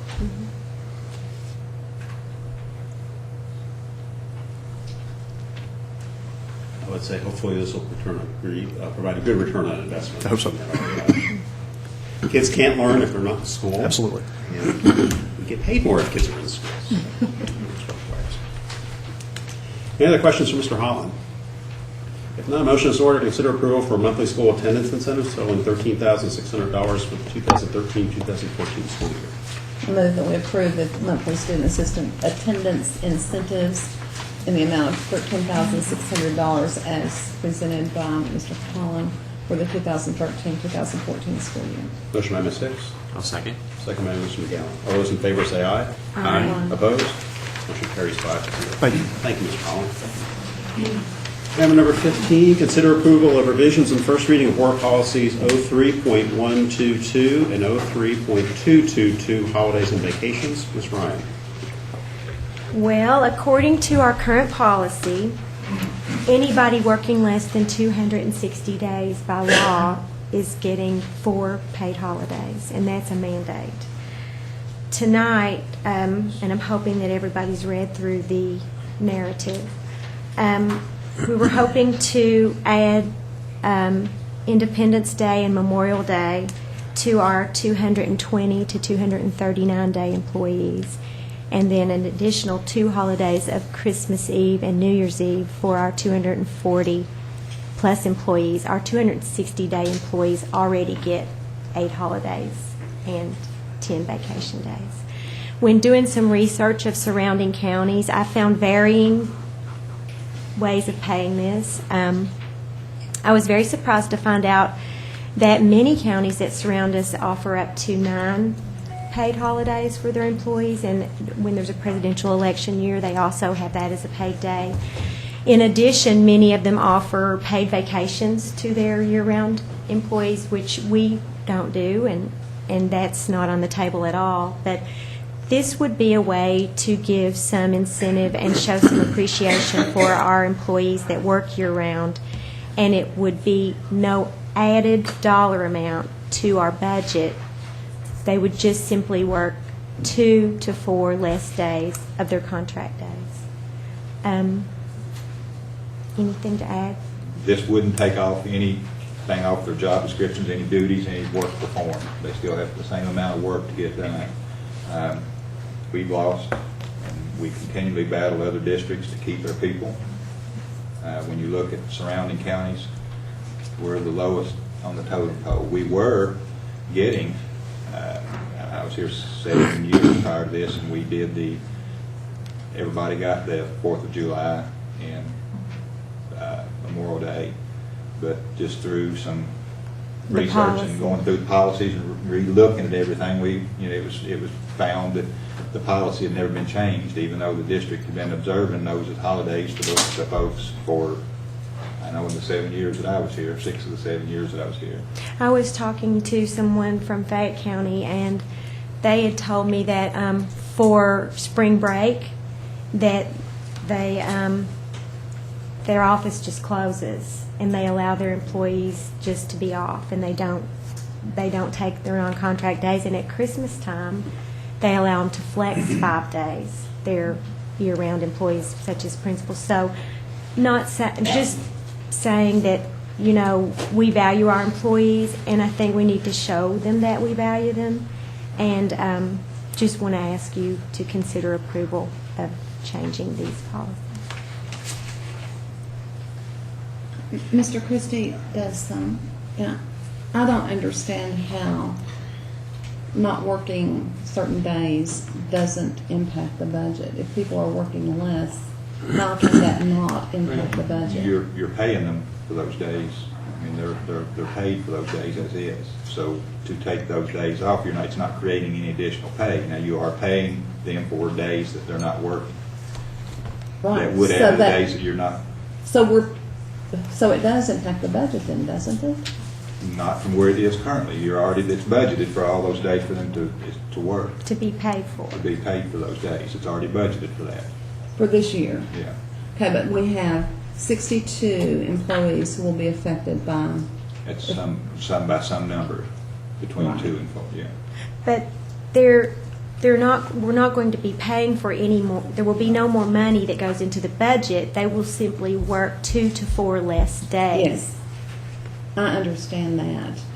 And just, I can tell you that, you know, my having been in a position to check it, I can tell you that on the 4th of July, I checked at 2 o'clock in the afternoon. The phone rang one time, and that was me called to see how many phone calls or visitors we had to the office. That's the way it is on those days that we're talking about. I venture to say never say never, but I don't ever remember anybody being in on Christmas Eve. I don't remember anybody coming to the office on New Year's Eve. I don't remember anybody being in this office other than our own employees on 4th of July. They're just days that aren't strong business days for the school. And our principals, our administrators, the people that are on these longer extended day contracts work hard, value what they do. It's going to put more work on them because they're going to do the same amount of work in 2 or 4 less days. It's basically what it amounts to. Well, correct me if I'm wrong, but don't they have to take 4th of July as a personal day or a Yes. vacation day? If they're Even off though that day. we're closed, but they still have to take it as a No, vacation we're not day. closed. We're open on 4th of July. Well, We're okay, open. you know what I'm saying. Yes, that- if they're not that in work that day, It's a holiday. they have to use a personal day they or a have- vacation day. Or depending. or a non-contract day. I mean, they could still take the Memorial Day and 4th of July as non-contract work Work days, additional couldn't days in they? the summertime. Because they can get their 240 or 220 or however many days they work. There was also, just to add, if anybody's have looked at the documents, I looked at Montgomery County, which is a county that's, we've lost a few people to. They offer 9 holidays, paid holidays, and then they also have some vacation day packages in addition to that. So we're running a little bit behind the times with our holiday pay. We were the worst of all the ones that probably the 12 to 15 that I looked at, we had the worst as far as only offering 4 paid holidays and nothing else. There was no other county that I found that I looked at that had a package that bad. And again, if I thought that it was going to mean that work wasn't going to be done, if I thought that any of these folks that's on these extended contracts was going to use that in a way that the district received less work or less output, anything that they would be doing on those days would be made up on other days. I support them on that. I know that I've watched them. I know what they do, and I fully support them on that. We're at a time, our extended day people, they're all very important to the district. Over the period of time, we've cut back to their minimum as it is, and everybody's doing multiple things, and I just feel like that this is a way that we look at to reward them or to help with another incentive for them to stay with us, or maybe to attract other people at times when we're going to be looking at other folks coming in here. This may be a way, another piece of the pie, as you will, to attract others to this district if we're more competitive with surrounding districts. I think most of those districts that you look at are pretty much surrounding in this general area. We didn't go way out. We're looking at districts that all touched us and bordered us. So there are people right in their front and backyards that we're competing with for these folks to attain and to keep these folks. So we can get 124 days taken care of without, I just still... Each individual, I feel certain, and it's another issue. If each individual is not getting their work done, that's an issue that I'll have to deal with. But I'm looking at it as individuals in these days and the work that these individuals do, and I feel certain that each of these individuals will continue to contribute the same amount and maybe even more. I think it's the least we can do. I think they work extremely hard. Well, I think that, I don't think that the issue of how hard they work is really the issue. It's that this is no cost to us. It is a cost to us. It's a cost, it's not an additional cost. For this year. You know, when you're paying for additional days that folks aren't working, that has to impact the budget. You know, that's kind of my issue with that.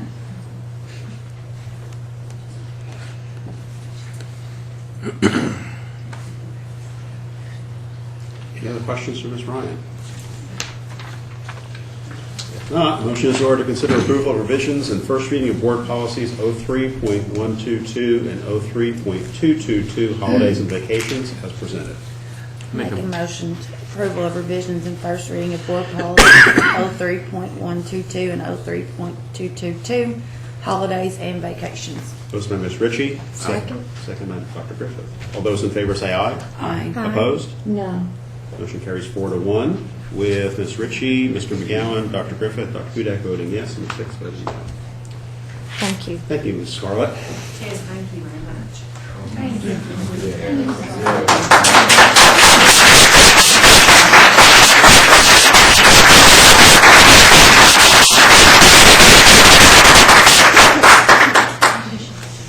And number 16, consider approval of funding for Clark Middle Conkright Mathematics textbooks and program.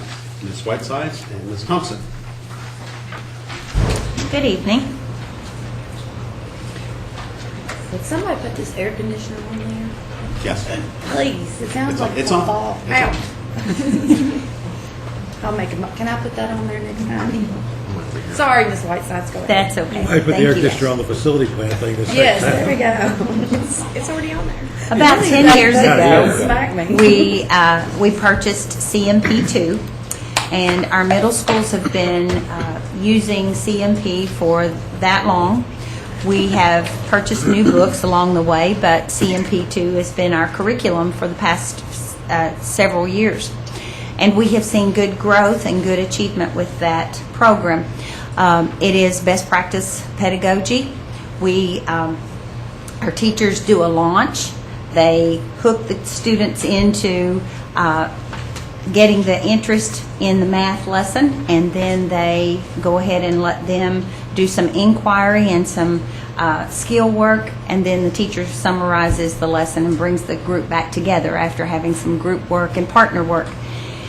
However, we have seen since the Kentucky Core Academic Standards have come on board, we have seen that our teachers are going more and more outside of that program, and they're trying to supplement their lessons with other avenues of resources. And we feel like that CMP has given us the best pedagogy for the math program that we can find, and I certainly respect Mr. Burkhead's opinion when he says that he feels like that CMP is the best program on the market today. The problem with CMP2, it had to go back and retrofit. Pearson had to go back and retrofit to make it fit into the Kentucky Core Academic Standards. And so therefore, it is not as good as it once was when we were doing KCCT standards. And so therefore, the CMP3 has now been developed, and it is the Kentucky Core Academic Standards. And across the United States, that the 46 states that have implemented the Core Academic Standards, then we feel like that is more beneficial would be more beneficial to our students. So therefore, this evening, I think that Ms. Thompson and I have had discussion with Mr. Burkhead and Mr. Christie, and we are asking that we be allowed through the board's approval to purchase that program, and we are willing, I know Clark Middle is willing to put in some funds, and I'm assuming that Ms. Thompson and Conkright is willing as well. We just feel like that it is very necessary for our students and our staff. What kind of growth data do we have from use of the current program over the past almost 10 years? We have seen good growth with it. What does good growth mean? Okay, it means that we have shown growth over every year from the beginning of the time that we started using CMP2. I can't quote all the numbers for you, but we have demonstrated growth every year up until this year with our CMP2. Thompson, you want to address that? Yeah, I can tell you at Concrite in the last 7 years, 7 years ago, 25% of our students were meeting benchmark in math on the Explore test, and this past year, 42.9%. It's been a steady growth for 7 years from 25% to 43%. And I know Clark Middle's data says the same. So it is a proven, as far as I'm concerned, a proven curriculum. It is critical we have a viable curriculum for math, for teachers to teach from. And as Ms. Whiteside says, with the new Common Core, there were some holes. CMP3 has plugged those holes. I have 2 National Board Certified math teachers on staff, fully supportive. They came to my council last Tuesday and spoke to that. As she said, the pedagogy is one of discovery and inquiry. And so we have found that to be really work for our kids. So the research is out there to support the program. And for me, it's just about where Concrite's come with it in the math program. Now, in addition to that good, strong curriculum, I think the investment of extra teachers that we have had in our math program through Title II funds for the last several years make a huge difference. And you'll hear me talk about that next Tuesday when we talk about our math scores. But without question, it's an excellent curriculum and much needed at this time. Have both councils approved? Yes. Yes. I have a question about interface with technology in this era of next generation learners. And I don't think when you're looking at new curriculums, I think it's important, essential to make sure that these can interface with technology and with the new devices that we're going to be using to teach children. Can you comment a little bit more on that? Yes, this comes with the electronic lessons that students can do at home as well as in the classroom. So this is part of the 6-year subscription that the students will receive for that. Yes. And in reading through the materials, they still have the little booklets that that for the past 10 years that they've been using, but they're updated. And so there are more modules for the teachers. There's more resources for the teachers, and then the technology is much improved. Yes. And I can tell you that we can purchase the book all together. We can purchase the little booklets, or we can purchase the big book with all of the booklets bound into one. However, we have found that if we need to move lessons around and if we need to move units around, it's much more, it's easier to do that when you can just have that one little book, other than giving the whole book to, say, from 7th grade to 6th grade or 7th grade to 8th grade or whatever. And also, we've found that the students put the booklet into their notebook, and it's very nice and compact into their binder, and they carry that home, and it's much less weight on them than the great big booklet.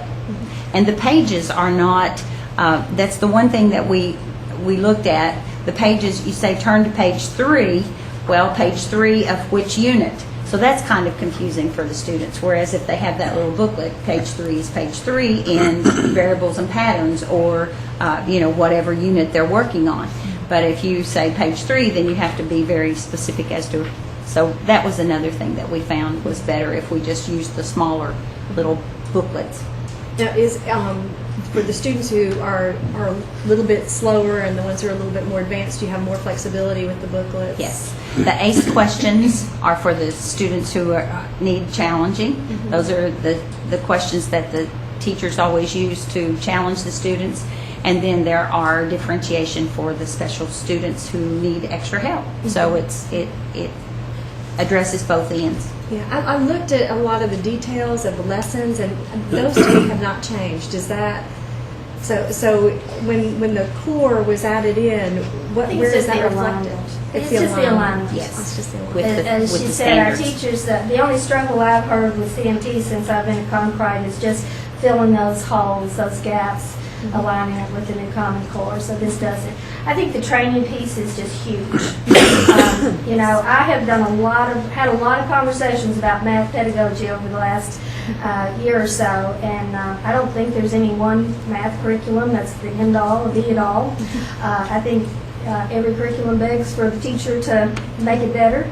But I think this one is absolutely solid. But what I found in all my conversations was that the teachers that were trained, really trained in CMP, they just got it. They got it in a way that other teachers haven't. So as we bring new teachers in, it's, I only have 2 of my 5 1/4 math teachers now that have been actually trained in it. So it's time to, I think, for district-wide, for us all to get retrained and get on the same page, and this is a perfect opportunity with the Common Core.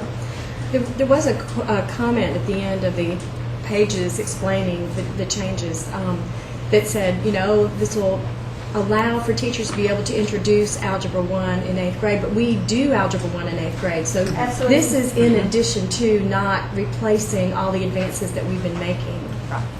Right. I just want to make sure that's clear. And I might say, Concrete had 42.9% kids meeting benchmark in math. The state average is 33.9. So it's working for us. For me, there's no reason to look for or consider starting a new math program somewhere. We have the data that says this works. Is a training component included Yes, ma'am. for how many teachers? It's for all the math teachers. Which is a huge piece. That's where we're lagging. That's where we're lagging on high school right now. Is new teachers that come into the district that haven't received it, or haven't played catch up on that. 10 years ago, we went to Michigan and stayed on the campus, and I was fortunate enough to attend that training with my teachers, and they worked from 8 o'clock till 5 o'clock every day for a week in the training, and it was very beneficial. And as Ms. Thompson has said, as people have moved and gone on, we have fewer and fewer teachers who are trained, and I think this is the big component of it, is to help them get back to the fidelity of CMP. As they have had to retrofit and pull and do the extra resources, it's gotten to where it is not as pure as it once was, and I think the training and with the CMP3 alignment, it is exactly where we need to be. And I am a big College Board Springboard fan, and they have a math curriculum also. And back in 2005, when I did that, we took on the math and the language. It is the same pedagogy. Springboard math is the same pedagogy as CMP. A little different twist, a little more writing to it. I had teachers in my building last year that had been trained in that and were able to interchange that. So I think the pedagogy is absolutely where we want to go. And also that math program that you all just funded for Justice Elementary is the precursor to CMP. It's a feeder school of ours, probably both ours soon. But right now, I think it's just, again, critical that the district gets vertically aligned from our elementary schools. I've had conversations with math teachers at high school. They're big believers in it. So I think it's, like I say, we have the data that says it's working in Clark County.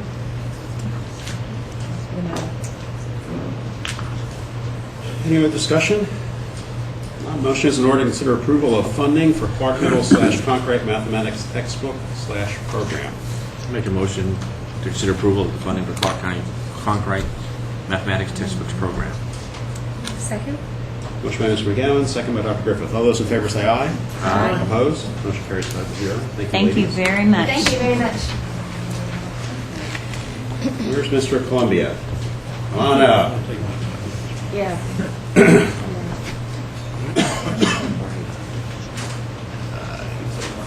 It's like, he calls all this.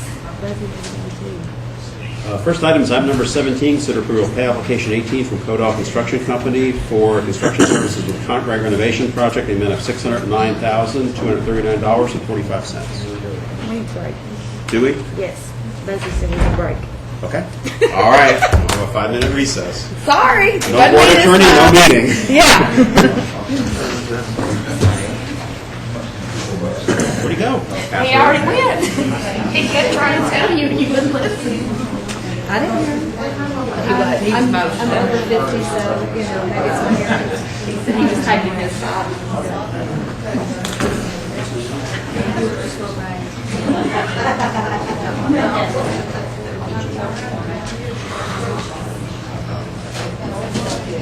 You should limit caffeine before board meetings. Fluid intake. Well, this is my.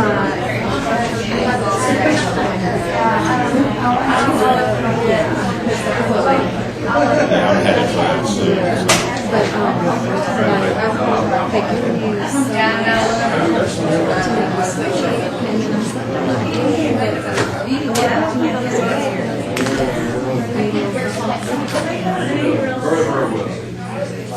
Sure, electrolytes can.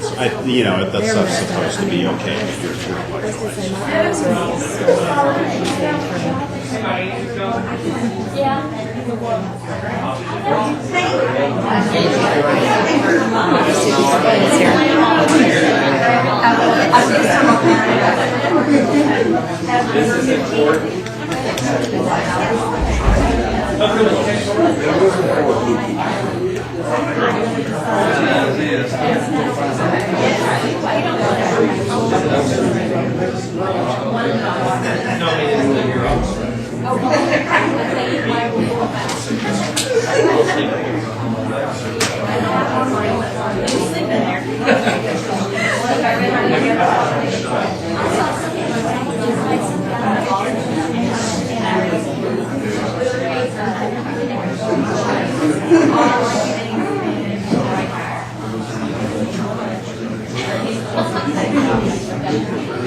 No, I'm still in good shape.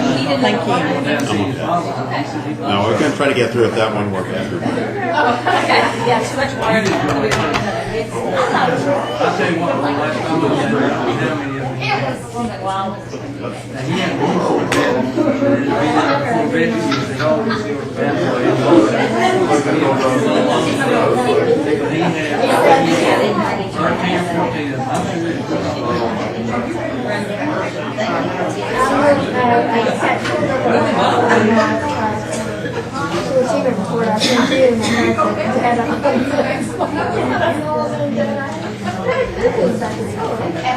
Have you got your hat yet, Walter? Have you got your hat? Have you got your special kind of hat? I'll say about 5 minutes. Who makes up the planning committee? There's one already that's been named, but we have to go back now. That's from when it was done before. It's the same committee we have been named, with the exception of anyone who may have moved out of the district or changed their position, but they can either put right Oh. The ones for planning, I mean, so there's a committee in place that will be reconvened, with the exception of 5 people that have been changed jobs. Like I had a position on there, and I still will, that's not voted. Right. Yeah. Specific assignments, so we don't have a lot of lateral voting to put on this committee. Planning zoning person, district facility person, process counselor, so many principals, so many teachers, so many parents. He even meets some of them.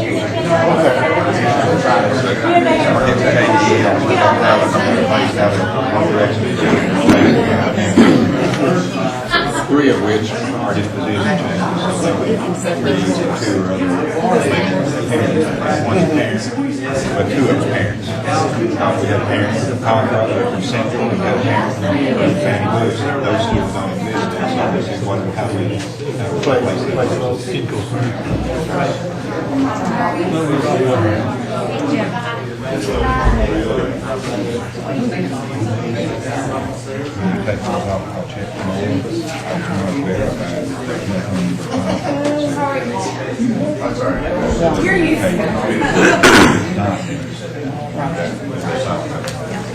We're missing what? Or you didn't show this as the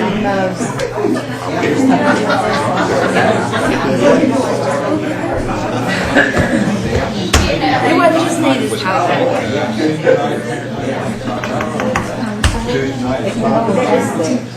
I know what it is. I just can't think. I'll use I didn't know that he was someone.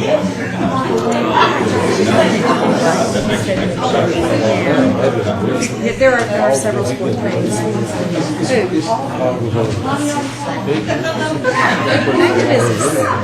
All right. I'd like to reconvene.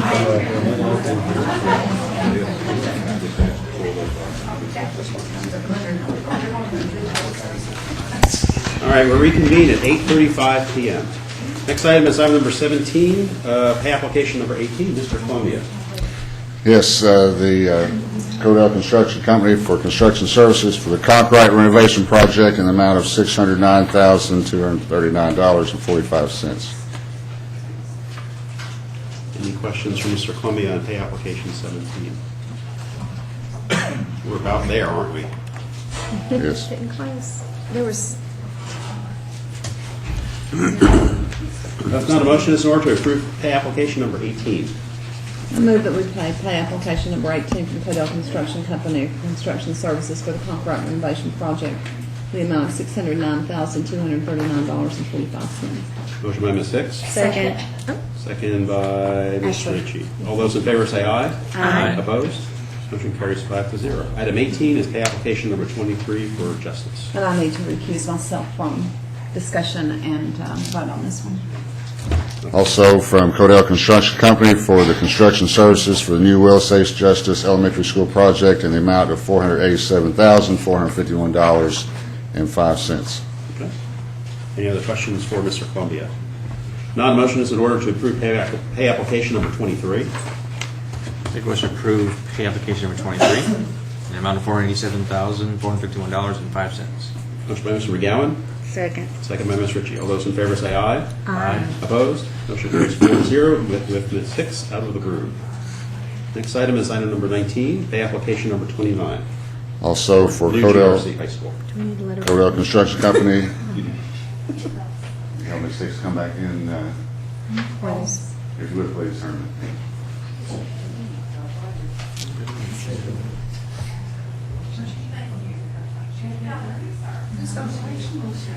All right, pay application number 29 is for Codell Construction Company for the resident observer services in New GRC High School. In the amount of $9,375. And approved would be, I think, this payment, next payment, through the end of the year, right? Right, in December, right. All right. Any questions or discussion for Mr. Columbia on item number 19? If not, a motion is in order to approve pay application number 29 for resident observer services. Make a motion to approve pay application number 29 from Codell Construction Company for resident observer services in the amount of $9,375. Okay. Motion by Dr. Griffith. Second. Second by Ms. Hicks. All those in favor say aye. Aye. Opposed? Motion carries 5-0. And number 20, pay application number 35 for the new GRC High School project. For general contractor D.W. Wilburn in the amount of $655,404.11. Any questions for Mr. Columbia on pay application number 35? If not, motion is in order to approve pay application number 35.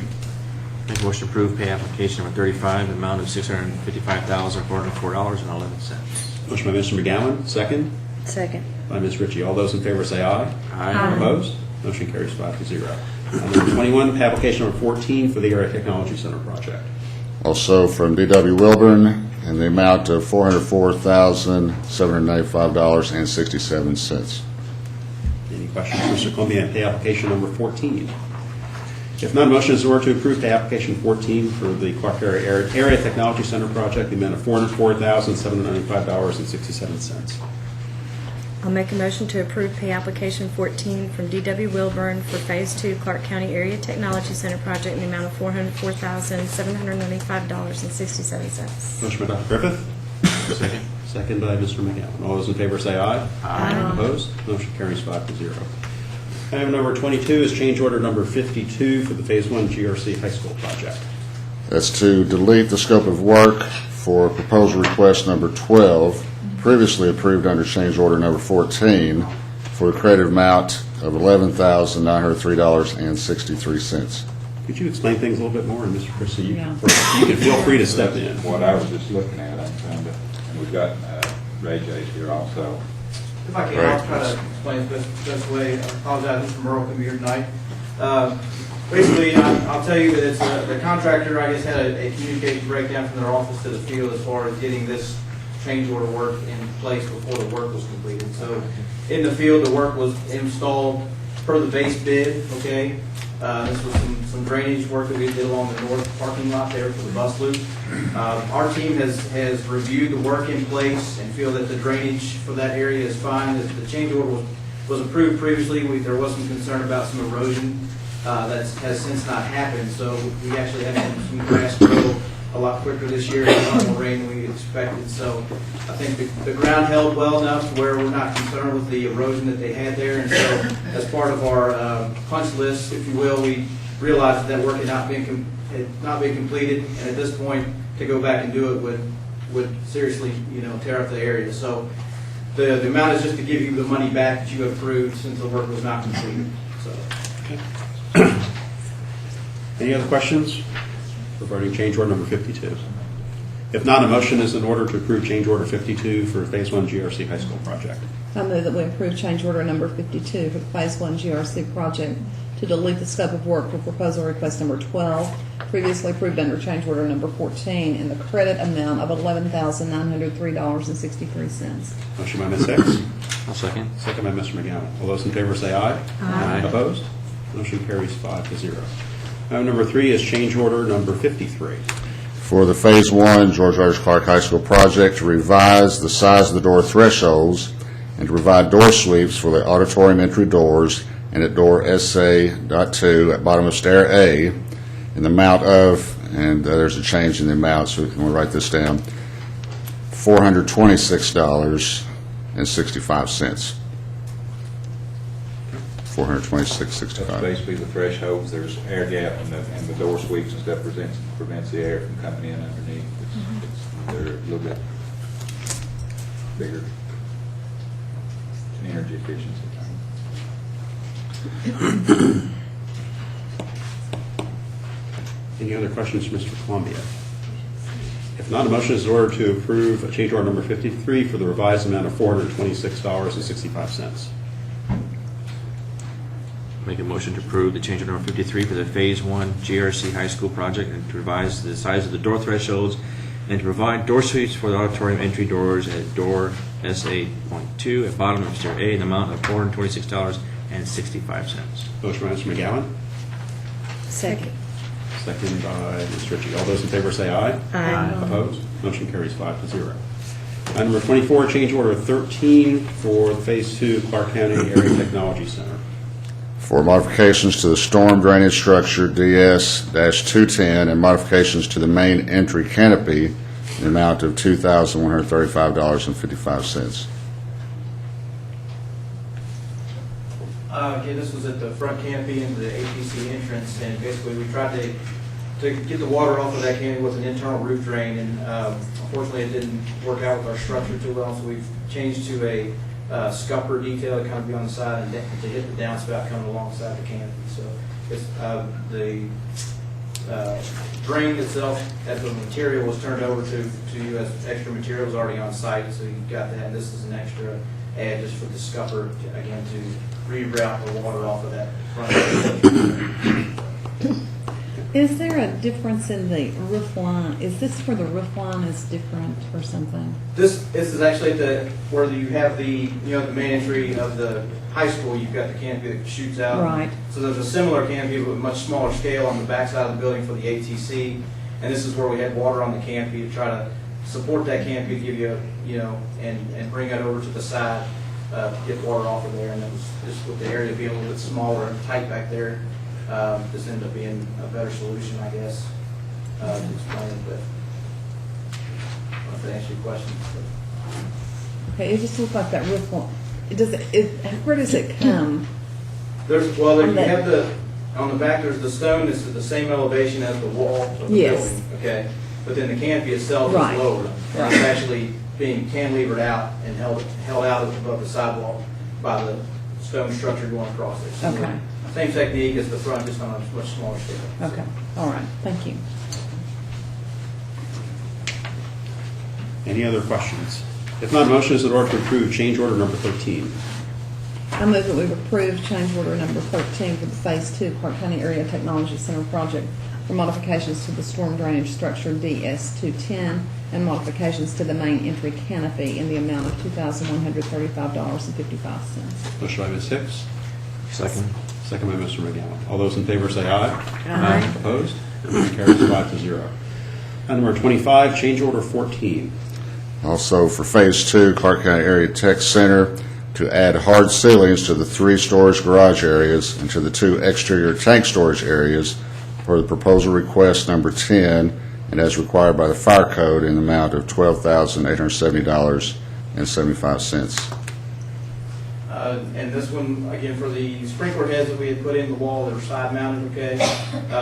The fire code will not allow the spray to go up into an open structure, okay? So basically we're providing the hard ceiling in those areas in order to provide a barrier so that the water will then be deflected back down towards any potential fire in those areas. So, and those are at the exterior garage areas that are accessed from the outside, and then also for the tank storage areas in kind of the similar area on the north side.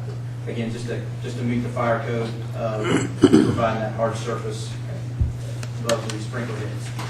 So what's a hard Well, ceiling as compared to a soft ceiling? Well, okay, it's just basically we're going to, for a general description of what that is, we're going to, for the garage that are internal spaces, okay, there's 3 garage spaces, that'll get a moisture resistant gypsum board surface, okay? And Is so, that sheetrock? Yes. Okay. Basically, well, it's in the family of that, okay? And then on the tank storage, since it's an exterior application, we're actually going to provide an EIFS surface that'll be over a metal stud substrate. Okay. And then, like I said, just to kind of finish that out and then provide the barrier, like I'm saying. So, but that's the description for the hard ceiling. So, Okay. as opposed to like an acoustical ceiling, Okay. more of a soft material. Any other discussion on change order number 14? If not, motion is in order to approve. A motion to approve change order number 14 for the Phase 2 Clark County Area Technology Center project to add hard ceilings to the 3 storage garage areas and to the 2 exterior tank storage areas per the proposal request number 10, as required by the fire code in the amount of $12,870.75. Motion by Mr. McGowan. Second by Dr. Griffith. All those in favor say aye. Aye. Opposed? Motion carries 5-0. Item number 26, application for payment number 2 from the Allen Company. That was for the GRC High School traffic improvement, the turn lane coming from town into the facility in the amount of $17,423. Any questions for Mr. Columbia on pay application number 2? If not, motion is in order to approve pay application number 2. I make a motion to approve pay application number 2 from the Allen Company for the GRC traffic improvement turn lane project in the amount of $17,423. Second. Motion by, sorry. Motion by Dr. Griffith, second by Ms. Ritchie. All those in favor say aye. Aye. Opposed? Motion carries 5-0. Thank you, Mr. Columbia.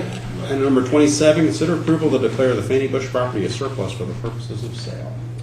We've discussed that briefly at one of the last meetings. I'm here tonight to ask you to go ahead and declare that as surplus, and that would allow me to work with KDE for the proper procedures as far as coming back to you for the purpose of sale. And we have talked with 2 people. We're getting proposals on having the property assessed. So I'll have that for you, an assessed value on the property. There is a cost associated with that, and where they're getting the bids, and somewhere around that $4,500 mark for an assessment. One question I'd like to do is if you do declare it surplus, is check with KD and see what their requirements are. Have we had any discussions about possibly not selling the property? I mean, to get rid of the building, keep the land? No, I guess not to my knowledge. I was thinking of the. I mean, is that an option? That certainly is an option. It's an option. Of course, there's going to be some pretty good costs in taking that building down. Taking the building down. You know, I'm just thinking in terms of downtown property for the district. We don't have any. You know, several years ago, the old Hickman Street School was downtown and went for next to nothing when it was sold. If we're thinking long-term, you know, we don't know what kind of circumstances will occur between now and who knows when, that, you know, perhaps some downtown property wouldn't be a bad thing to hold on to. Do you have any idea what maintenance cost would be if the building? Well, that was one of the things I was going to bring up. We're getting to that point of the building becoming a liability. Yes, I agree. I agree with the to a building costly there. Yes. liability, and Yes. because we're now coming up, we're probably 30 days away from having to switch from. You know, Mother Nature's been pretty nice, and we haven't had the air. Of course, nobody in the building has been cool in the building. But we're going to have to heat it. Right. So that's going to be an additional cost, and we are running into some liabilities there. People getting into the yes. building Yeah, anytime it's. Yeah, I agree. What was the demolition cost for Central? Oh, I can find out. I'm not sure. There was. Mike Smith say $4 a square foot. Yeah, that's about probably and the square footage. And I didn't bring a copy of the facility plan. There's a square footage on it's here. It's what? There's 20,000 or so. But it's. Mr. Smith, I don't know if he's still here or not. I don't know. I kind of question that $4 a square foot when you start talking asbestos abatement. You know, we spent on concrete and Central, what, $260,000 on asbestos abatement before we tear Central down and remodel concrete. Now, when you say the words asbestos, that gets everybody tore up, but that's asbestos that's contained and it's perfectly safe, and it's in this building and all buildings, most all buildings have been built for 20 or 30 years. However, when you start to tear that down, then you take the encapsulation off of it, and then it becomes a hazard, which is very costly to remove. Well, I just mentioned that as, you know, is sale the only option? And do we need to, you know, even to at least consider possible other options down the road? My recommendation to declare it surplus was to maybe explore that. Doesn't mean you still have to do it. You could explore that, but then also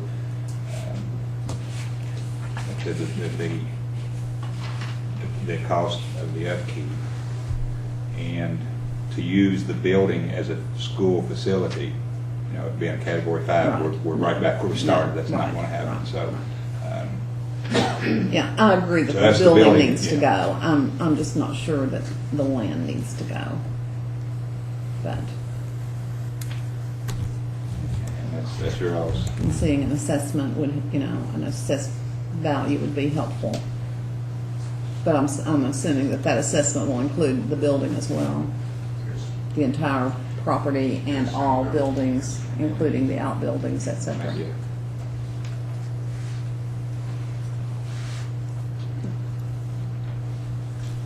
Other discussion? And it's a Category 5 building, and it's not going to fit in our facilities plan in any way, shape, or form. No. So. And my biggest concern would be, if you keep that property, you have maintenance on that property that you got to worry about. That's a recurring expense we have to do every year. And, you may have to incur that recurring expense for, something potential in the future. I would be inclined to have offers on the building to consider accepting. And I think we ought to look at off our offers books. as well, but reserving the right to reject offers. State that way if you advertise it.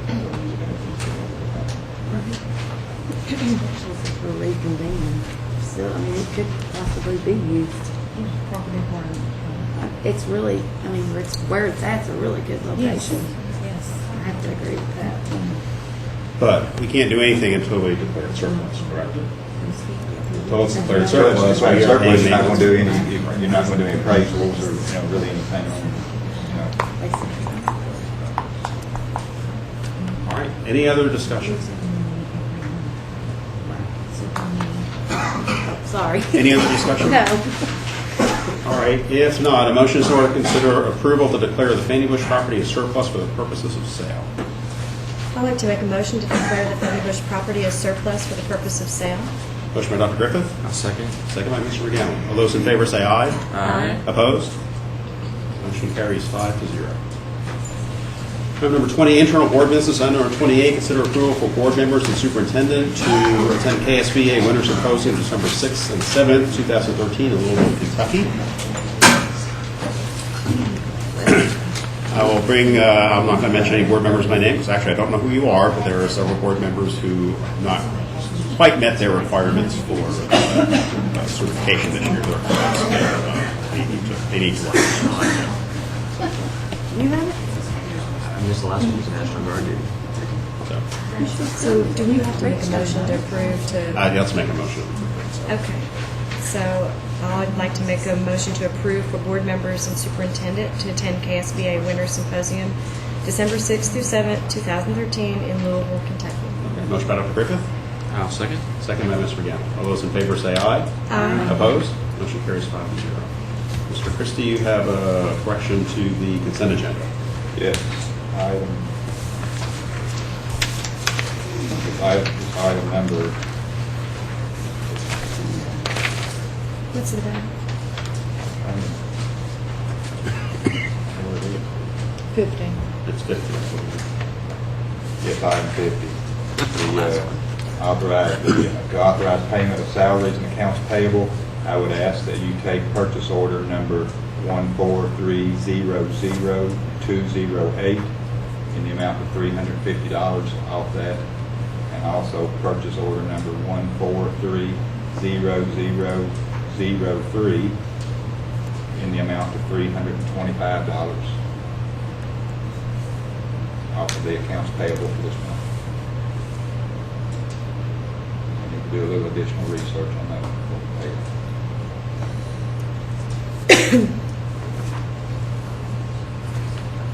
Any other comments, suggestions, additions, or any board members wish to consider any of the consent agenda items separately? I have a question about the band trip. Is there a different funding than what was on the form? Yeah, that's item 34.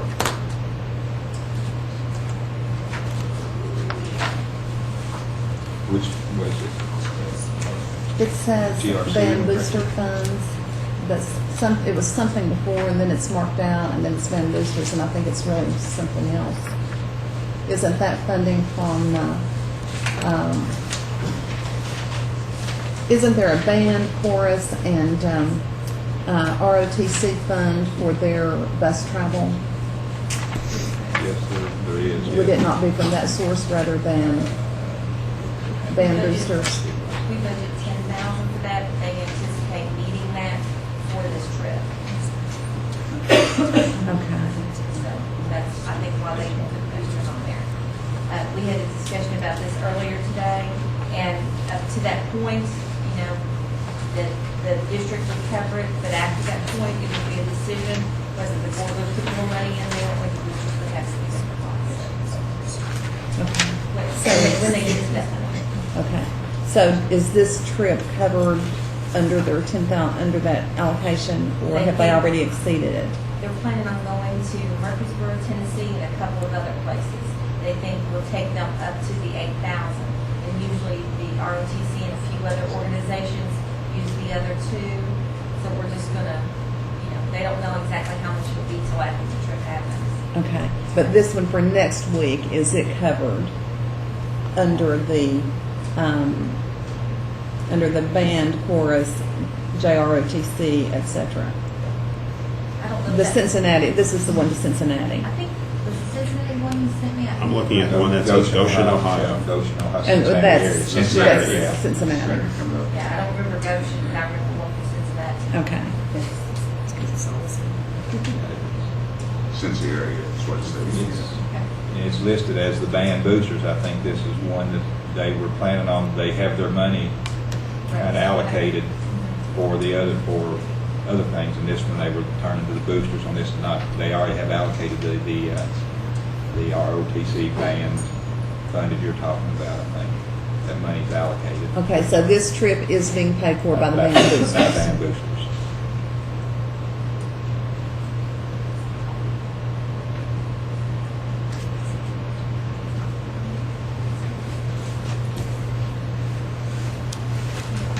All right, any other questions or discussion on consent agenda items, or any requests to remove any items from the consent agenda? If not, I have the pleasure of reading the consent agenda items for everybody's listening pleasure. A motion is in order to approve the following. Item number 29, consider approval of Conkright and Clark Middle Orchestra trip to Cincinnati Symphony Hall to observe a professional orchestra, November 1st, 2013. Item number 30, consider approval of Conkright Middle Student Y organization to participate in Kentucky Youth Assembly, December 12th through 14th, 2013 in Louisville, Kentucky.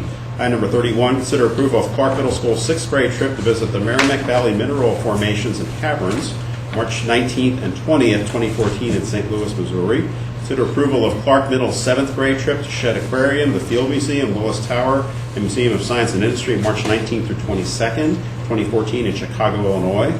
Item number 33, consider approval of Clark Middle School 8th grade trip to Washington, D.C. to visit historical monuments and museums, March 20th through 24th, 2014. Item number 34, consider approval of GRC band trip to participate in marching band contest, October 19th, 2013 in Goshen, Ohio. Item number 35, consider approval of GRC orchestra trip to Cincinnati Symphony Hall to observe a professional orchestra, November 1st, 2013. Item number 36, consider approval of GRC Y Club trip to participate in Kentucky Youth Assembly, November 24th through 26th, 2013 in Louisville, Kentucky. Item number 37, consider approval of GRC girls basketball trip to participate in Christmas tournament, December 20th through 22nd, 2013 in Danville, Kentucky. Item number 38, consider approval of GRC girls basketball trip to participate in Christmas tournament, December 27th through 30th, 2013 in Mercer County, Harrodsburg, Kentucky. Item number 39, consider approval of the BG4 closeout document for the direct purchase order DPO 0746-44. That's Clark County Purchase Order 110-10070 for Sonatrol Lexington for the Phase 1 GRC High School project. Item number 40 is consider approval of the BG4 closeout document for the direct purchase order DPO 0746-02-09. That's Clark County Purchase Order 130-10017 for Ferguson Enterprises Incorporated for the Phase 2 GRC Area Technology Center project.